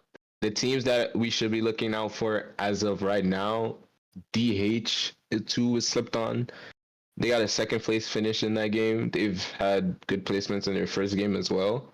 And they're coming out of not so free POI in comparison to other teams like SOA or like other teams like SOA or UNV7 who have like freer, you know, like walk-ups and stuff. Oh yeah. So like it's really interesting to see how like teams like DH deal with teams like SOA and NXS that are trying to like push themselves to that higher level. Because I feel like coming into this 3rd game, those teams like SOA that are like lower down, they would try to be more aggressive. Like, what do you think? I agree with that actually. I agree with that. Now it gets to a point where some of these teams actually start looking out for teams like Monarch's team, you know, Universe 7. So Universe 7 coming out on top in game 1 puts a target on their back, and then Monarch winning game 2, right? Hashtag 190 kills also puts a target on their back. Now teams are kind of thinking to themselves, oh, so these are the guys who are on top right now, and we kind of need to take them out, you know. But it's not it's easier said than done, seeing as to how like if they're already giving the lobby a hard time, it does really it puts the question at the back of your mind: can we stop this team, you know, from running rampant on us? You know, and it does come down to is the lobby aware? Is the lobby able to halt the push For example, FST did have big mod top big mod, right? And you can see Monarchs crossing all the way from, well, they rotated all the way from Fragment, and they might not get shot at there, but the moment they start walking up to big mod and not getting shot at by FST, they just allow themselves gets pinched, right? They just allow that pinch to happen for them. I feel like they need to take that fight, and whatever happens there happens there. Like, because sometimes in this tournament it's not every game you win. Like, I feel like our teams need to understand that. Like, certain zones are not in your favor. You just have to play situations to the best of your ability and play your placement to your best of your ability. But when you have God Spot, you should win. It's just how it is, or fight for God Spot. But we should be loading into our game soon, no? So, ladies and gentlemen, your game 2 has officially started. We have SOA already getting an advantage for themselves. No one on the northwest side of the map. No one northpad. And no one wall, actually. These are the spots I was talking about, Strike, that teams can either choose to, like, rotate into and, like, avoid that early KP, you know, stack up on your purple shield, stack up on, like, zone info, people info, and then, like, play your game, you know? And that's exactly what Team Neo is doing. Enigma actually rotating all the way from Zeus Station, knowing the wall is free. And as a Pathfinder, getting that perk is, we already have both beacons right in the area. Actually, he can pick whichever he wants. They already have a Bloodhouse. I'm guessing he's gonna scan the ring. And would you look at that? He already has that much information available for his team. Exactly. I really like how they played that. I'm guessing they are gonna like get this cache over here, and then Neo's also gonna get this cache over here. There's also there's have a 3 car. caches, and they do have a oh wow, and they have a car. Amazing start there for That Team is Neo. wow. And I think NRV is probably gonna hear the fight gonna happen at Command Center and not contest NEO. So they might actually come out of this zone, first zone, with purple shield. Look twice. Extra compartment. Oh wait, actually, NRV's Gibby might be pushing up. Is that Beams? Or bring the vehicle closer to his teammates. Oh, okay. So he steals the car from Neo.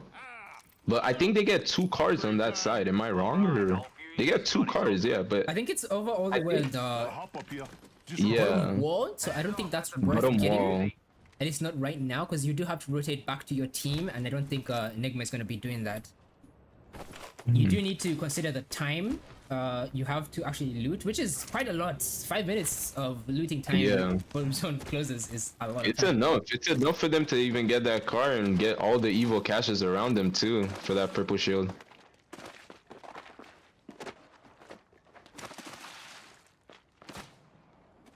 And since we have a team pylon of a few long range shots, but nothing connecting just yet. Care package over there. And there we go. The team that won it all last game is already looking to get aggressive. The enemy's far off. Are they going to be taking top pylon? Oh, they are! Oh, wow. Oh my goodness. This is really good. Coming off that win, they feel really aggressive. Really good shot. That's an amazing spray. One more coming up. No knocks just yet. No advantages created from them. iLabs is really low. Needs to pop a bat. They're going to be waiting for that. And look at the discipline from both teams. Yes, this is exactly what I talked about when they were fighting in the game 1. They play beautiful Apex. They don't overcommit. They communicate properly to their teammates on who is low, where to fight, who to double swing, and they just play really good Apex. Like, they contested this team. Now they have the top side. They have fences up, looking down on the team that has had this spot, and they don't get a knock. And they don't get shot out from the back. Coexisting with the team there. Team T-Time actually having a really hard time right now. They are getting my question here is, why aren't they pushing this fight? Because they got iLabs to basically 1 HP but didn't push. So an advantage there was, well, would you look at this? The team doesn't have a gen up too. The Horizon all comes up, which I was expecting to come up earlier. Oh, and Tune's getting a This knock is with a a good- PK. He already knows one of them dropped. Ooh. And there it is. And that's it for tea time.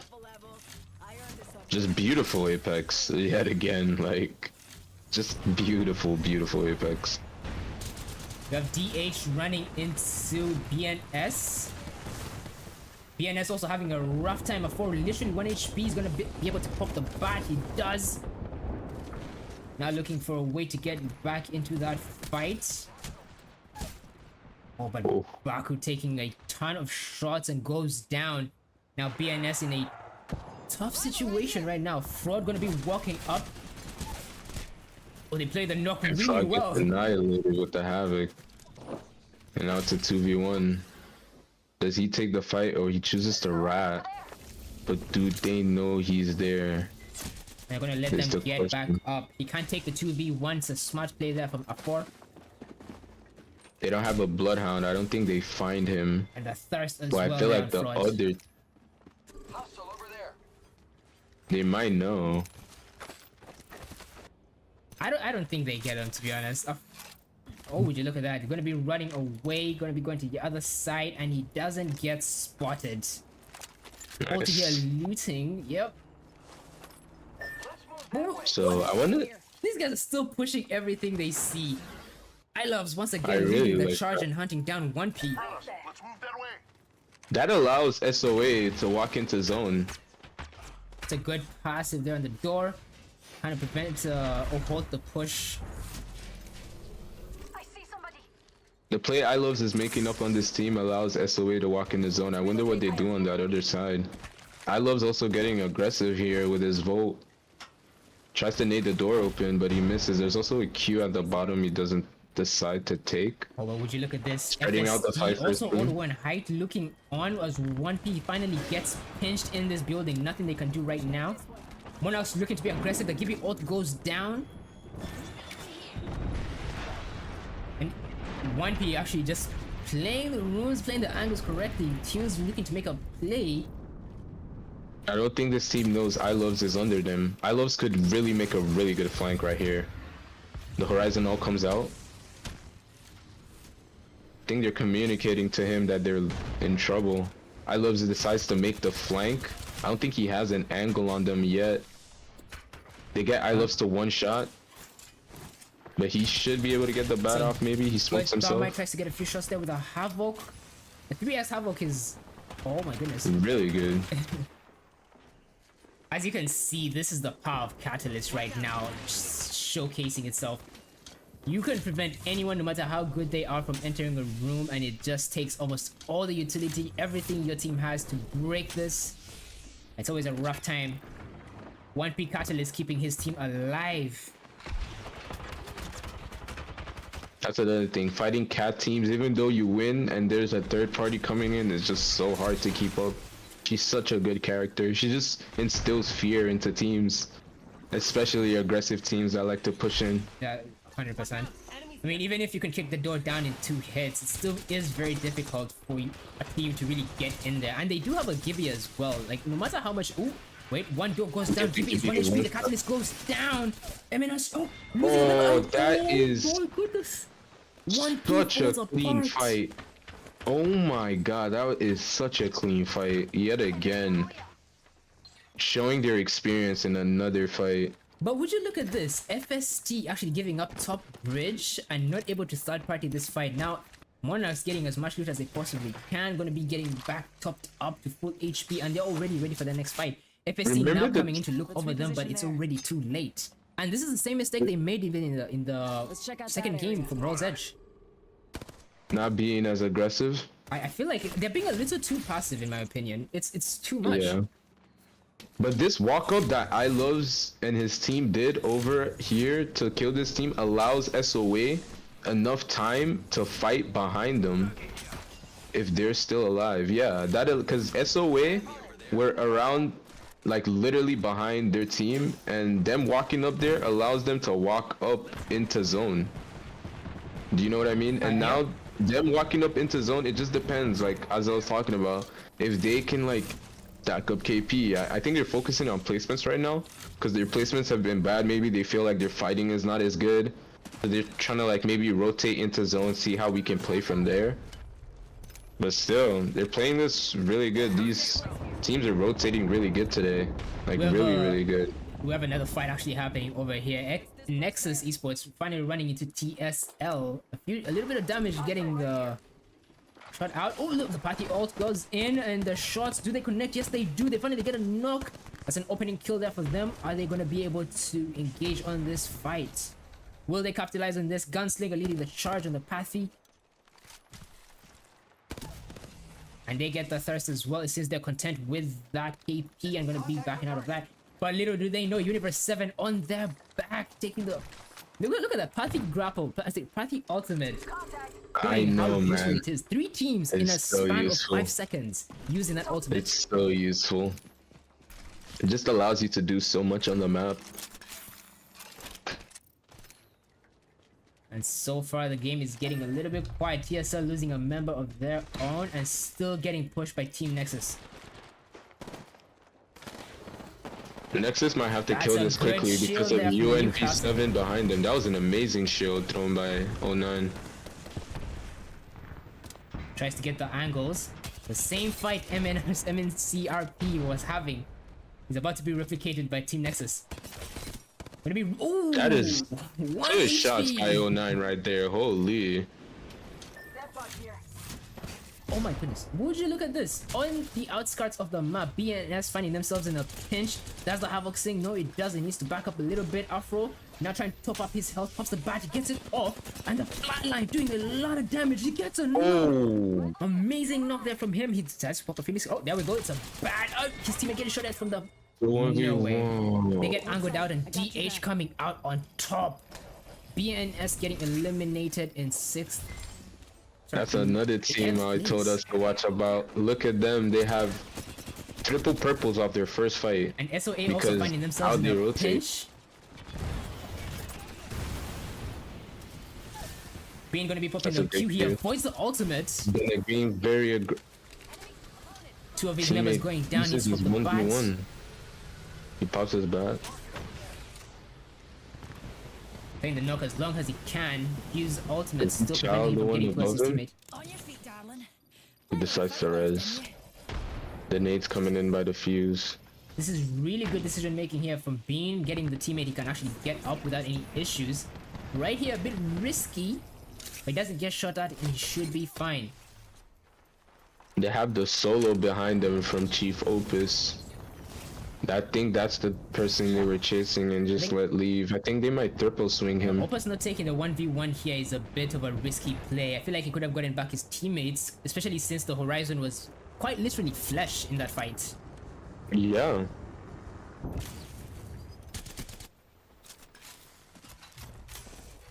Now DH running into Team Nexus, who already have a spot for themselves in the next zone. A 30-30 Havoc. Now there's a class we haven't seen in a minute. Gone are the days when the 30-30 used to terrify and terrorize the lobbies. 30-30 was literally one of my favorite guns coming into Apex Ranked. Because hey, not all of us are the best players, right? But I would sit back and help everyone in my team that was really way better than me with my 30-30. I was a pocket lifeline. Hey, don't judge me. Okay, don't judge me. We've all been there. We've all done that. A 30-30, especially with a character who's not supposed to be aggressive, is just an amazing weapon. Especially back then, he did like 76 to the head. It was just so damn good. Would you look at that Q there from Newcastle? Still keep just acting like a door, prevent. Ooh, the nade goes through somehow, and everyone has to run for their lives. It's so funny how like when you see a nade and everyone just runs it. Like, oh my god, it's a nade! And the ultimate to block up the entrance, a really good ult there from the Pathy, getting his team to safety. But there was a Revenant in here who is no longer there, maybe. Oh, it looks like they have height actually. This is a really good spot from NRC. They can play this really late and hold out all of NXS. And barely missing the fight here from Universe 7, and NRV getting eliminated, now down to 7, to the top 7 teams in the lobby. I feel like this team has been here for the longest. I don't think they've moved. Now gonna be rotating in, overplaying the cannon. We are not alone. Look over here. Nexus Esports getting held out here by DH as well. Target over there. Warnock's pretty much taking control over the lobby and shooting everyone and everything they see. MNRC just controlling all of the zone right now. They know that there's a team behind them. They know that this team in front of them is killable. They're just like picking what to fight at this moment. Oh, it's a risky They are getting it pushed up on. Little do they know DH already rotated out of that fight. Right under MNRC, who know that they're there. The call has been made. Are they gonna get ready for this fight? This is gonna be a really tough rotate for NXX. This is gonna be so hard. Depending on if they can capitalize on this third party, I don't think they get into zone. It's a very tricky situation to be in right now. You can get through get shot through anything. The stairs, it's just not a good place to be in. The fuse ult goes down, trying to prevent the teams from getting any closer. And remember, Strike, how we talked about composure? Just look at how MRC played this. They know that NXX is under them, so they don't overcommit, like jumping down, you know, right now to this staircase like way early. They like hold their height. They make the fight clean because they know that they might be a third party. Now the third party doesn't come in. They go clean this. Like, it's just beautiful Apex from this team. Like, I agree it's with that. really, really beautiful Apex. Like, they just understand what is going on around them, and I really enjoy watching that. And once again, in a top 10 situation here from MNRC, and iLoves, once again, our kill leader with 6 KP, gonna be starting the fight from range. No one needs to step out of that Gibby bubble. They know he knows the load. The ultimate goes down. The Rolling Thunder. That's a really good ultimate. As the Gibby gets one of his teammates back up, and the bubble timing on that is just horrendous for them. The Gibby counter ults, but he's a solo. I think he's gonna get triple swung. And would you look at that? You get triangulated, and there's nothing you can do. There's nothing you can do about that, man. Oh, there's a knock. There's a knock. There's a knock. There's a knock. There's a knock. Sky actually getting MRC taken is down. Oh, but good shots there from Loves trying to cover for his teammate. Oh wow, good aggression. Another spray. He takes in a 1v1. Lucky with the volt, and he doesn't get finished. It's a 1v1, and he loses. FST eliminated. So it's a 1v2. Okay. Oh no way. No wait. Okay wait. What? It's a 1v3. SOA Bean in the most horrific situation you can imagine. He would have to pull a rabbit out of a hat just to bring this one home. This would be the greatest SOA 1v3 ever. I mean, this is what I like to see from SOA. It depends on how he places this to get his teammates back up. Oh my goodness. This is a rough one. Already. And they've spotted him. I loves being the aggressor. And look at the angle Loves actually takes. Very safe, even if they know they have the advantage. He knows his flesh, still unaware that it's a 3v1 situation. And wow, just beautiful Apex, man. I'm telling you. Really beautiful Apex. Now bagging them a game 2 win. A game 3 win. Two wins in their pocket right now. Yeah, 2 wins on their World's Edge. I wonder how they translate that into Stormpoint. Another good showing from DH as well. I think it was DH and SOA that fought in that other side. I'm not sure, but I need to see the leaderboard. But I really like how SOA came into this game 3 with their World's Edge game. They had, from Bennett, I could see it was like, they had 7 KP, which is not bad. With the second place finish. That was pretty good. I wonder how they translate then try to like increase their point tally, like push into a top 10. And NXS also coming out of their shell as well. They got a top 5 finish, which is also good from them. Trying to come out of their shell. We see teams like UNVZ, which I don't think they will be too disappointed at their World's Edge. They got 5 kills with a 5th place finish. You know what I mean? And they've already won a game. just to add more to that, actually, Universe 7 is also one of the most consistent teams in this lobby right now. They've been getting a consistent top 10 finish, and majority of the time, if they don't lose it early on, they do end up in that top 5 situation. So I'm really liking the matchup between MNRC and Universe 7. I feel like if they took that fight in game 2, that would have been a treat. Instead of zipping up to high, that would have been actually way better for them. Going into 6th position in that, we have 0 kills on... Sorry, what team was that, Strike? Could you go back to the team sheet? Oh, yeah, 6, we have A1DH, 0 kills, DH with 5 at 7th place. I don't think they would be mad at that as well. They've been playing really well. NRV with 3, TSL 0, and then we got BNS at 0 at 10th, PDCY 0 at 10th, 1P 0, Neo 0, and Tea Time at 0. And there we go. We're gonna be starting the next lobby.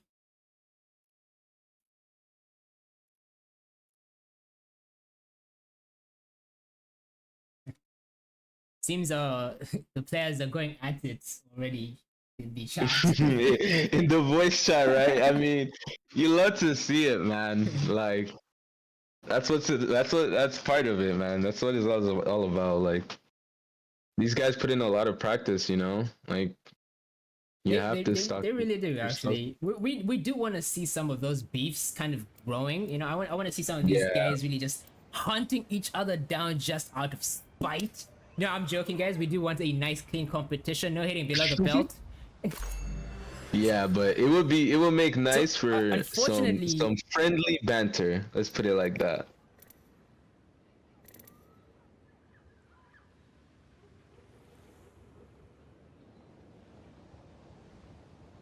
So we have game 4, which is technically our game 1 on Stormpoint, about to go underway.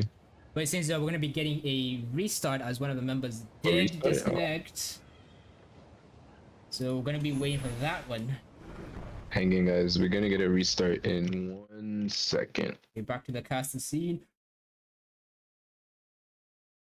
Talking about that game, MMRC, man, like, I love this a monster. You're like seeing right what now. I've been seeing now. Like, I'm telling you, this dude He loves that W key monster. button. He loves it. Like, holy. Is he controller or MNK? I loves actually not He sure. plays like he's on MNK. I think he's MNK. I'm not sure, but I think he's MNK. If he's on controller, he's probably on ALC. But he is insane, man.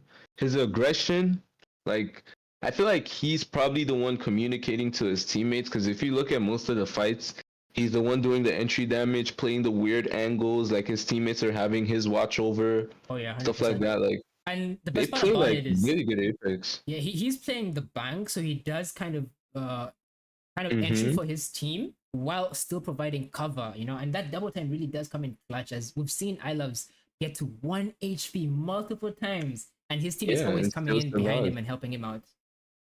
Exactly. And like the thing about him is he plays like kind of like an off angle sometimes, like away from his teammates, but still like providing pressure and like trying to keep himself alive, which is like the biggest part of how they play.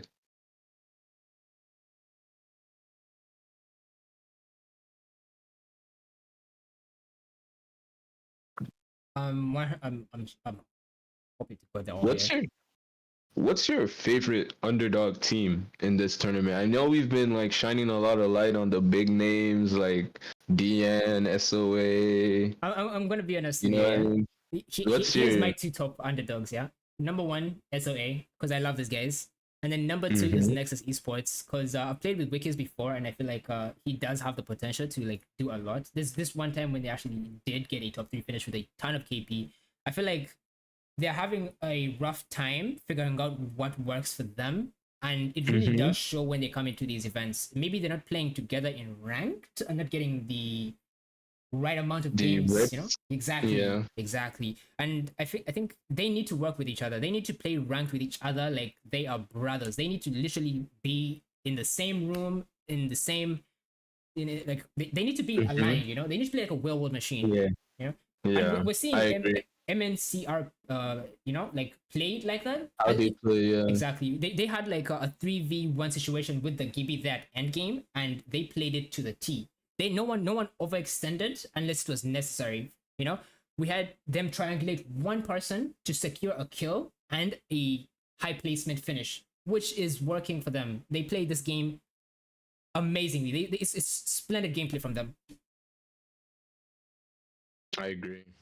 We also saw My earlier, favorite actually- underdog is TLC, man. I just want him TLC? to do good. I want Opus to do good, man. I just want him to win a game. Cause like they're coming into this tournament, they're not really like in it to win it, They're just a bunch of friends like playing a tournament. So I just really want to see him win a game, man. Like I it would be feel like, nice to see him win a game, man. That's a tricky one. I'll tell you that right now. In order to win this tournament, it's not just about fun and vibes. I'll tell you that.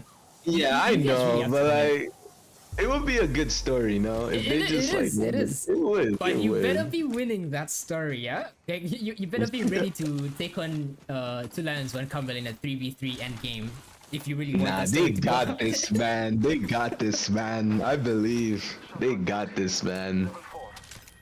I mean, But it yeah, is this a is- possibility. It's a battle royale. Anything can happen. Anyone and everyone has the opportunity to win. It really just comes down to that early game rotation and who takes the smart fights, and who avoids the hard fights. Alright, so we're over to game 4 in Storm Point. Our first game in Storm Point, and I think Neo is doing the same strat as they did last time. Probably gonna try and get the car. I mean, I love the strat coming in here from Neo. Very aware of what happens early on. They know where the teams are and they're taking advantage of it. Cool. But it is I kind think of difficult. FST is about to fight, I think, and MNRC, I think they're about to fight right now. Oh my goodness. It's the two teams that have been avoiding each other since the game began. Yeah, oh, this might be an ISO. Ooh, Wait, I I don't think that Bangalore has a gun. The bank doesn't have a gun, I think. And she's just gonna get isolated. That's a really good knock. Oh, that's a good trade. Good It's a trade there, 2v2. guys. Zero trying to do damage with the 4x Havoc, really good damage. And it's a 2v1. All he needs to do is get a bat off or swing with his teammate and they should win this. It's a really good arc set to kind of That's defend the place, push. bro. He gets the crack as well. It's flash He gets versus the stun. flash. And he comes out on top. And FSD! Eliminated MNRC. MNRC. That is huge. Redact with the 1v3 Hold on clip. a minute. The So number you're one telling team. me this team has the capability to take out one of the top teams, right? Yeah, they've been rotating really good. They've just been unlucky, in my opinion. So why And aren't like we being playing aggressive? so passive. They've been playing so passive. That's just the thing that's been avoiding it. I feel like them contesting MNRC right now and winning, I feel like that's gonna be a huge boost to them.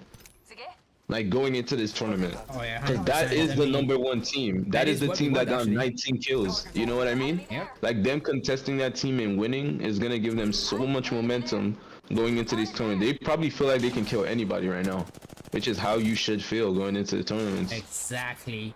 And hopefully they ride that high all the way to the end. We have Team T Time running into A1DH. And it's unexpected fight here. Wow. Wow, that's, I don't know how the hell people say that fast, but I just rolled my tongue in and out.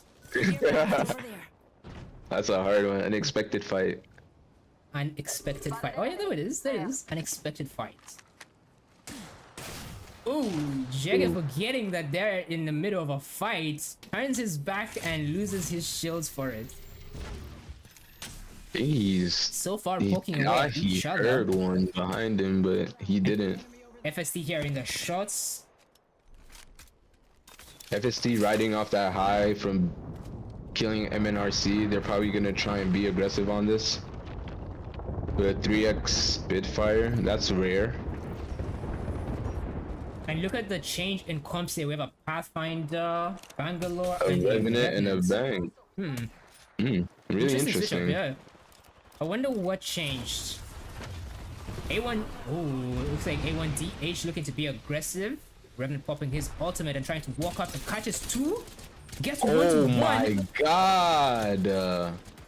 Really good shots there. Now he needs to trust his teammates to clean up. A few shaky That's a shots good- there, but Ooh, FST gets eliminated. the headshots. I feel like they rode the high too Oh, they're much. still riding the high. Oh, never mind. Of Unit 2, Team Tea Time getting eliminated by Universe 7. We're already down to our top 10 teams and the engagements across the map. I know that comp very well. Safe on me, but is it really? Bad call on my costume. As this lifeline goes down for free, she Unfortunate jumps timing down for on her. accident. Weak to the bango. And this should be a clean wipe for SOA. Oh, his gun is in single fire. Oh no, unfortunate. That is just... Oh, that wasn't... What team SOA just now killed? looking to third party the fight. The fight is over. Are they gonna get in there? Yes, they are, but taking a little bit too long. I'm gonna be letting them SOA reset doesn't as push Venom in comes up back for immediately. free. Yeah, And still no G59 walkout. didn't get the shield advantage. They didn't get the shield advantage. They're like 200 off, so it's still a blue v blue fight. I think SOA knows and they're backing off. And DH is out of that one. SOA taking a little too long to commit to this. Gonna be playing it a little bit slower. The engagements are still in. They're trying to poke away on each other's health. The call out being made SOA is to his rotate the own city right there. station. UMV7 fighting. A good knock there from him. Trades come in. Finds one more. The Havoc doing a lot of damage. Gets him to 10 HP, but can't finish it out. And the teammates there to save him. Universe 7 coming out on top of that one. That's now 2 team Those are fights for some them. really good shots. But not enough damage to take down Universe 7. The team that I think plays really good Apex. Notice how they switched their comp They switched their moving comp into too? Stormpoint. Yeah. They switched their comp from... They picked up a Bangalore and a Fuse going into Stormpoint, which is really smart. I feel like this comp is really good on this map. I feel like I will always question what's meta and what's not meta, and not because like, oh, meta is gonna win you games, no, but meta makes it easier for you to actually get to end games, you know. Now, having a character like Horizon, in my opinion, is really good for 3v3 engagements, right? Or even like closed door fights, you know, like that ultimate being dropped on a door really does create some chaos for you and your team. But in majority of the situations, you'll see that players like Bang, who can instantly pop a smoke and create cover for your team, are just too valuable to give up, you know? Yeah. I feel like Bang plays well on every map. Yeah, and especially with how aggressively they're playing right now, it looks like they're pushing almost everything. They spot Nexus Esports, try to get a few shots on people landing, and no! That is a free landing if I ever see one. Switch over to... Wait, Mano's POV. Mano. I think he's about to Horizonal. Oh wait. Sorry, my fault. That's Hakai. My fault. But they're also getting started. One P coming in from the back all the way on height.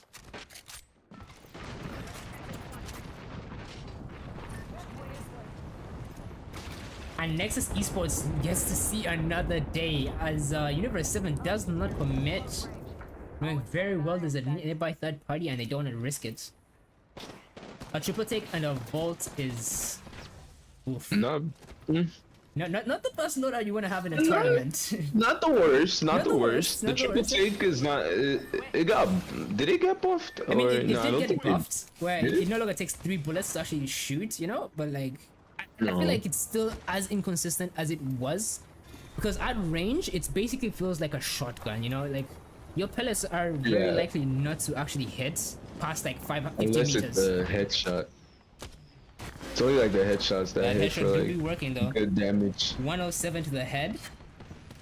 Oh, and now getting pressured out the arc stars, the knuckle clusters. Everything is being thrown on this team. Do they have enough heals? Can they sustain themselves just a little bit? Shot! And Team they takes are a zip. zipping up for free. And the chaos that goes down. Papasso gets taken down. The bungalow gets the kills. Horizon going back down. And the smoke is down as well. No aim assist for the players. Can they keep up?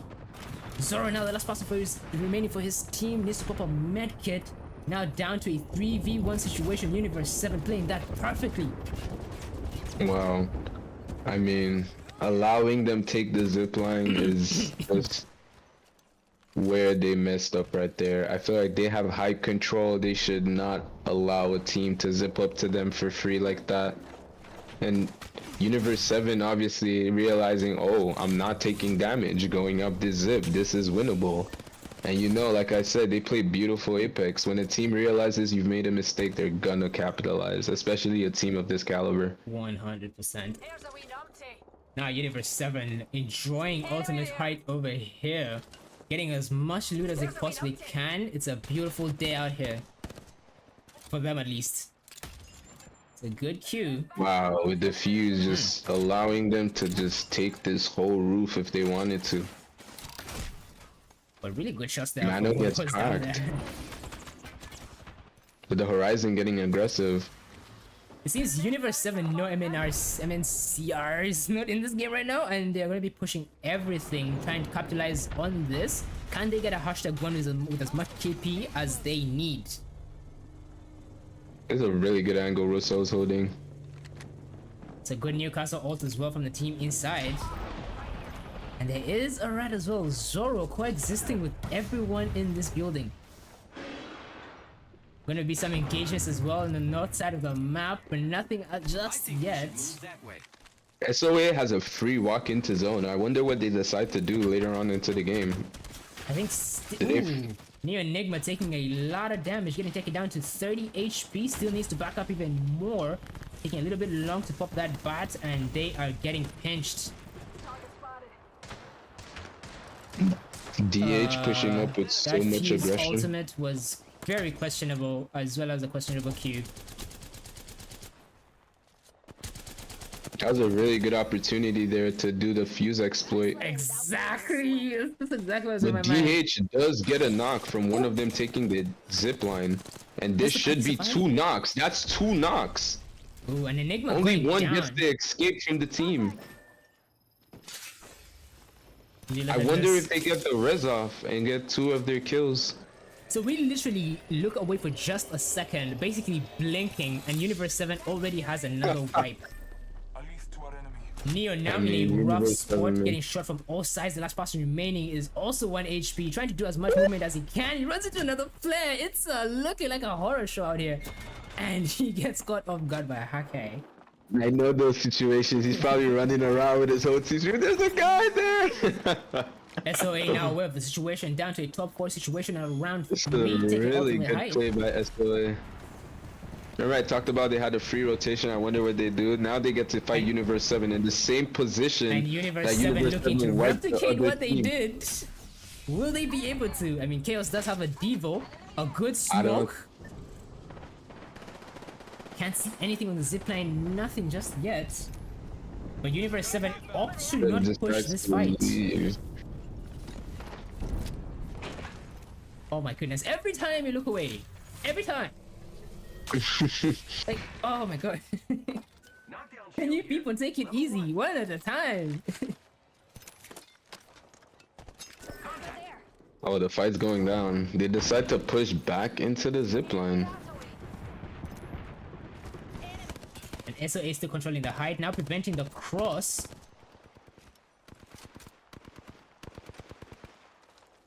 And very aware of that zipline. Now this is the team that understands the position they're in. Universe, oh no, it's a They top 3 decide situation. to Universe 7 is leave. looking to be aggressive. They already walked up. SOA has the ability to play third party here. It depends. If Universe 7 can get a clean wipe on this team, or whoever wins this fight just has to get a clean wipe, or you are gonna get Someone thirded by does have a SOA. Kraber. And that's Russo. Trying to get the team off height. avoiding the fight from down low. DH also trying to loot up as much as they can. I really like how all these teams are playing this right now. We have Universe 7 holding the roof, and they realize SOA is on their height advantage. So they don't want to take the contest with DH under them, so they're playing it a little bit slow, trying to get the clean wipe to avoid the third party, because they know they can potentially win this game. Also, I think it being a top 3 situation, you really can't take any unnecessary fights, as you know that team is looking to third party. Everyone right now is thinking that perfect opportunity will show itself, and well, you can really see from how they're playing right now. A lot of bats, actually. 9 bats is a lot. And another thing, if you realize, every team alive right now is a top dog in this group. We have Universe 7, we have SOA, we have DH. Everyone with good placement points and good KP in the bracket. Now I just wonder how this turns out. Now what everyone's thinking right now is, if we win this game, we bring ourselves that much closer to that final game. Exactly, because everyone you're fighting right now is going to drop points if you kill them. Getting That's a a hit. good That's 140. 140 from him. Oh, Titsu actually almost going down because of that. Wonder how he got so low. They're really low right now, actually. Maybe a lack of meds. A very rough situation to be in. Both are now going to be looking for the drop as well as griefing SOA. Focusing them because of their height advantage. It's a really good play by both teams. This is exactly what you should do in this position. Thermite doing a Grief lot the of team on work. height.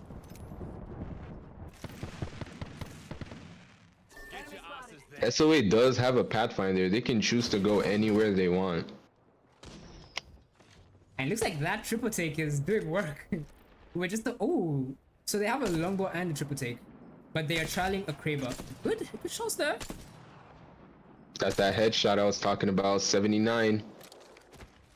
Seems the longbow also getting a nerf. Not a really good thing to do to a sniper. Another 79. I mean, the headshots are rolling in. It's making this look easy. The question is, can Russo get a headshot of his own?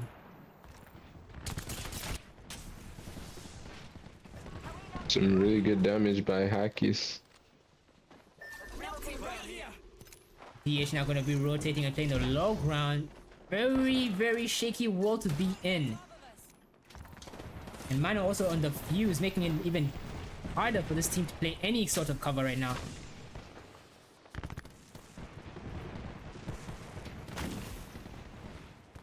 Would you look at that Hakai trying to get the angles? Everyone just showing so much respect for each other right now. Oh, the shots coming in, but not able to connect. Not enough damage for them to even start to create an opening here. Oh my goodness! Doesn't drop down. Really good discipline there from Hakai. And Russo just draining the mag out of that Kraber. Oh my god, the Horizon comes up. That's a good Horizon, though. It's a lot of damage there from Russo. Yes, Jitsu getting a knock. loses the 1v1. And they have 2 players on full health. The Bengal comes out as well from DH from underneath. The fuse ult is out. This is insane. Now, Manu, the last member of his team, gonna be taking ultimate height. Which DH coming out on top?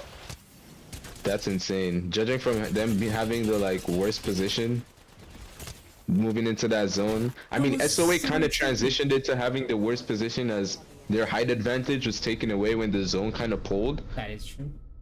But DH still played that perfectly, just staying on the low ground, just waiting for their opportunity to strike, and they struck. Yeah, unable for SOA to capitalize on that height for a long time. I mean, it's very difficult to create an opening with a triple take and a longbow, especially when the person you're trying to shoot has a Kraber. You know, that 140 damage and you just can't peek again, you know? Any headshots and everyone is pretty much already shaking, it's already chaotic. You're trying to get your man up and you're already being sent. And they did have a Pathfinder as well, so it is a tough situation to be in. But that being said, DH playing the low ground for the longest and some way, somehow bringing themselves to a #1. What? Like these guys are actually, wow, they hustled through that one. Russo tried his hardest in that fight. He gets the knock on Bene. He gets the knock on KMK. His teammates clean up the fight. The bang out stuns him as he's about to get a swap. Okay, And so the fuse, like he tried his hardest in that game. okay, we're gonna be looking at the match results. Here they are. The team that took #1 was DH with 11 KP. And in second place, we have Universe 7 it's with 16 KP. SOA in third with 3 KP. NRV with fourth with 1 KP. Neo Gaming with fifth place and 0 KP. Nexus Esports with sixth place and 0 KP. One Up in seventh and 0. TSL eighth and 0. A1DH 9th and 3 KP. And then BNS in 10th place with 0 KP. Oh my goodness. And that, So I'm pretty sure that one concludes today's games.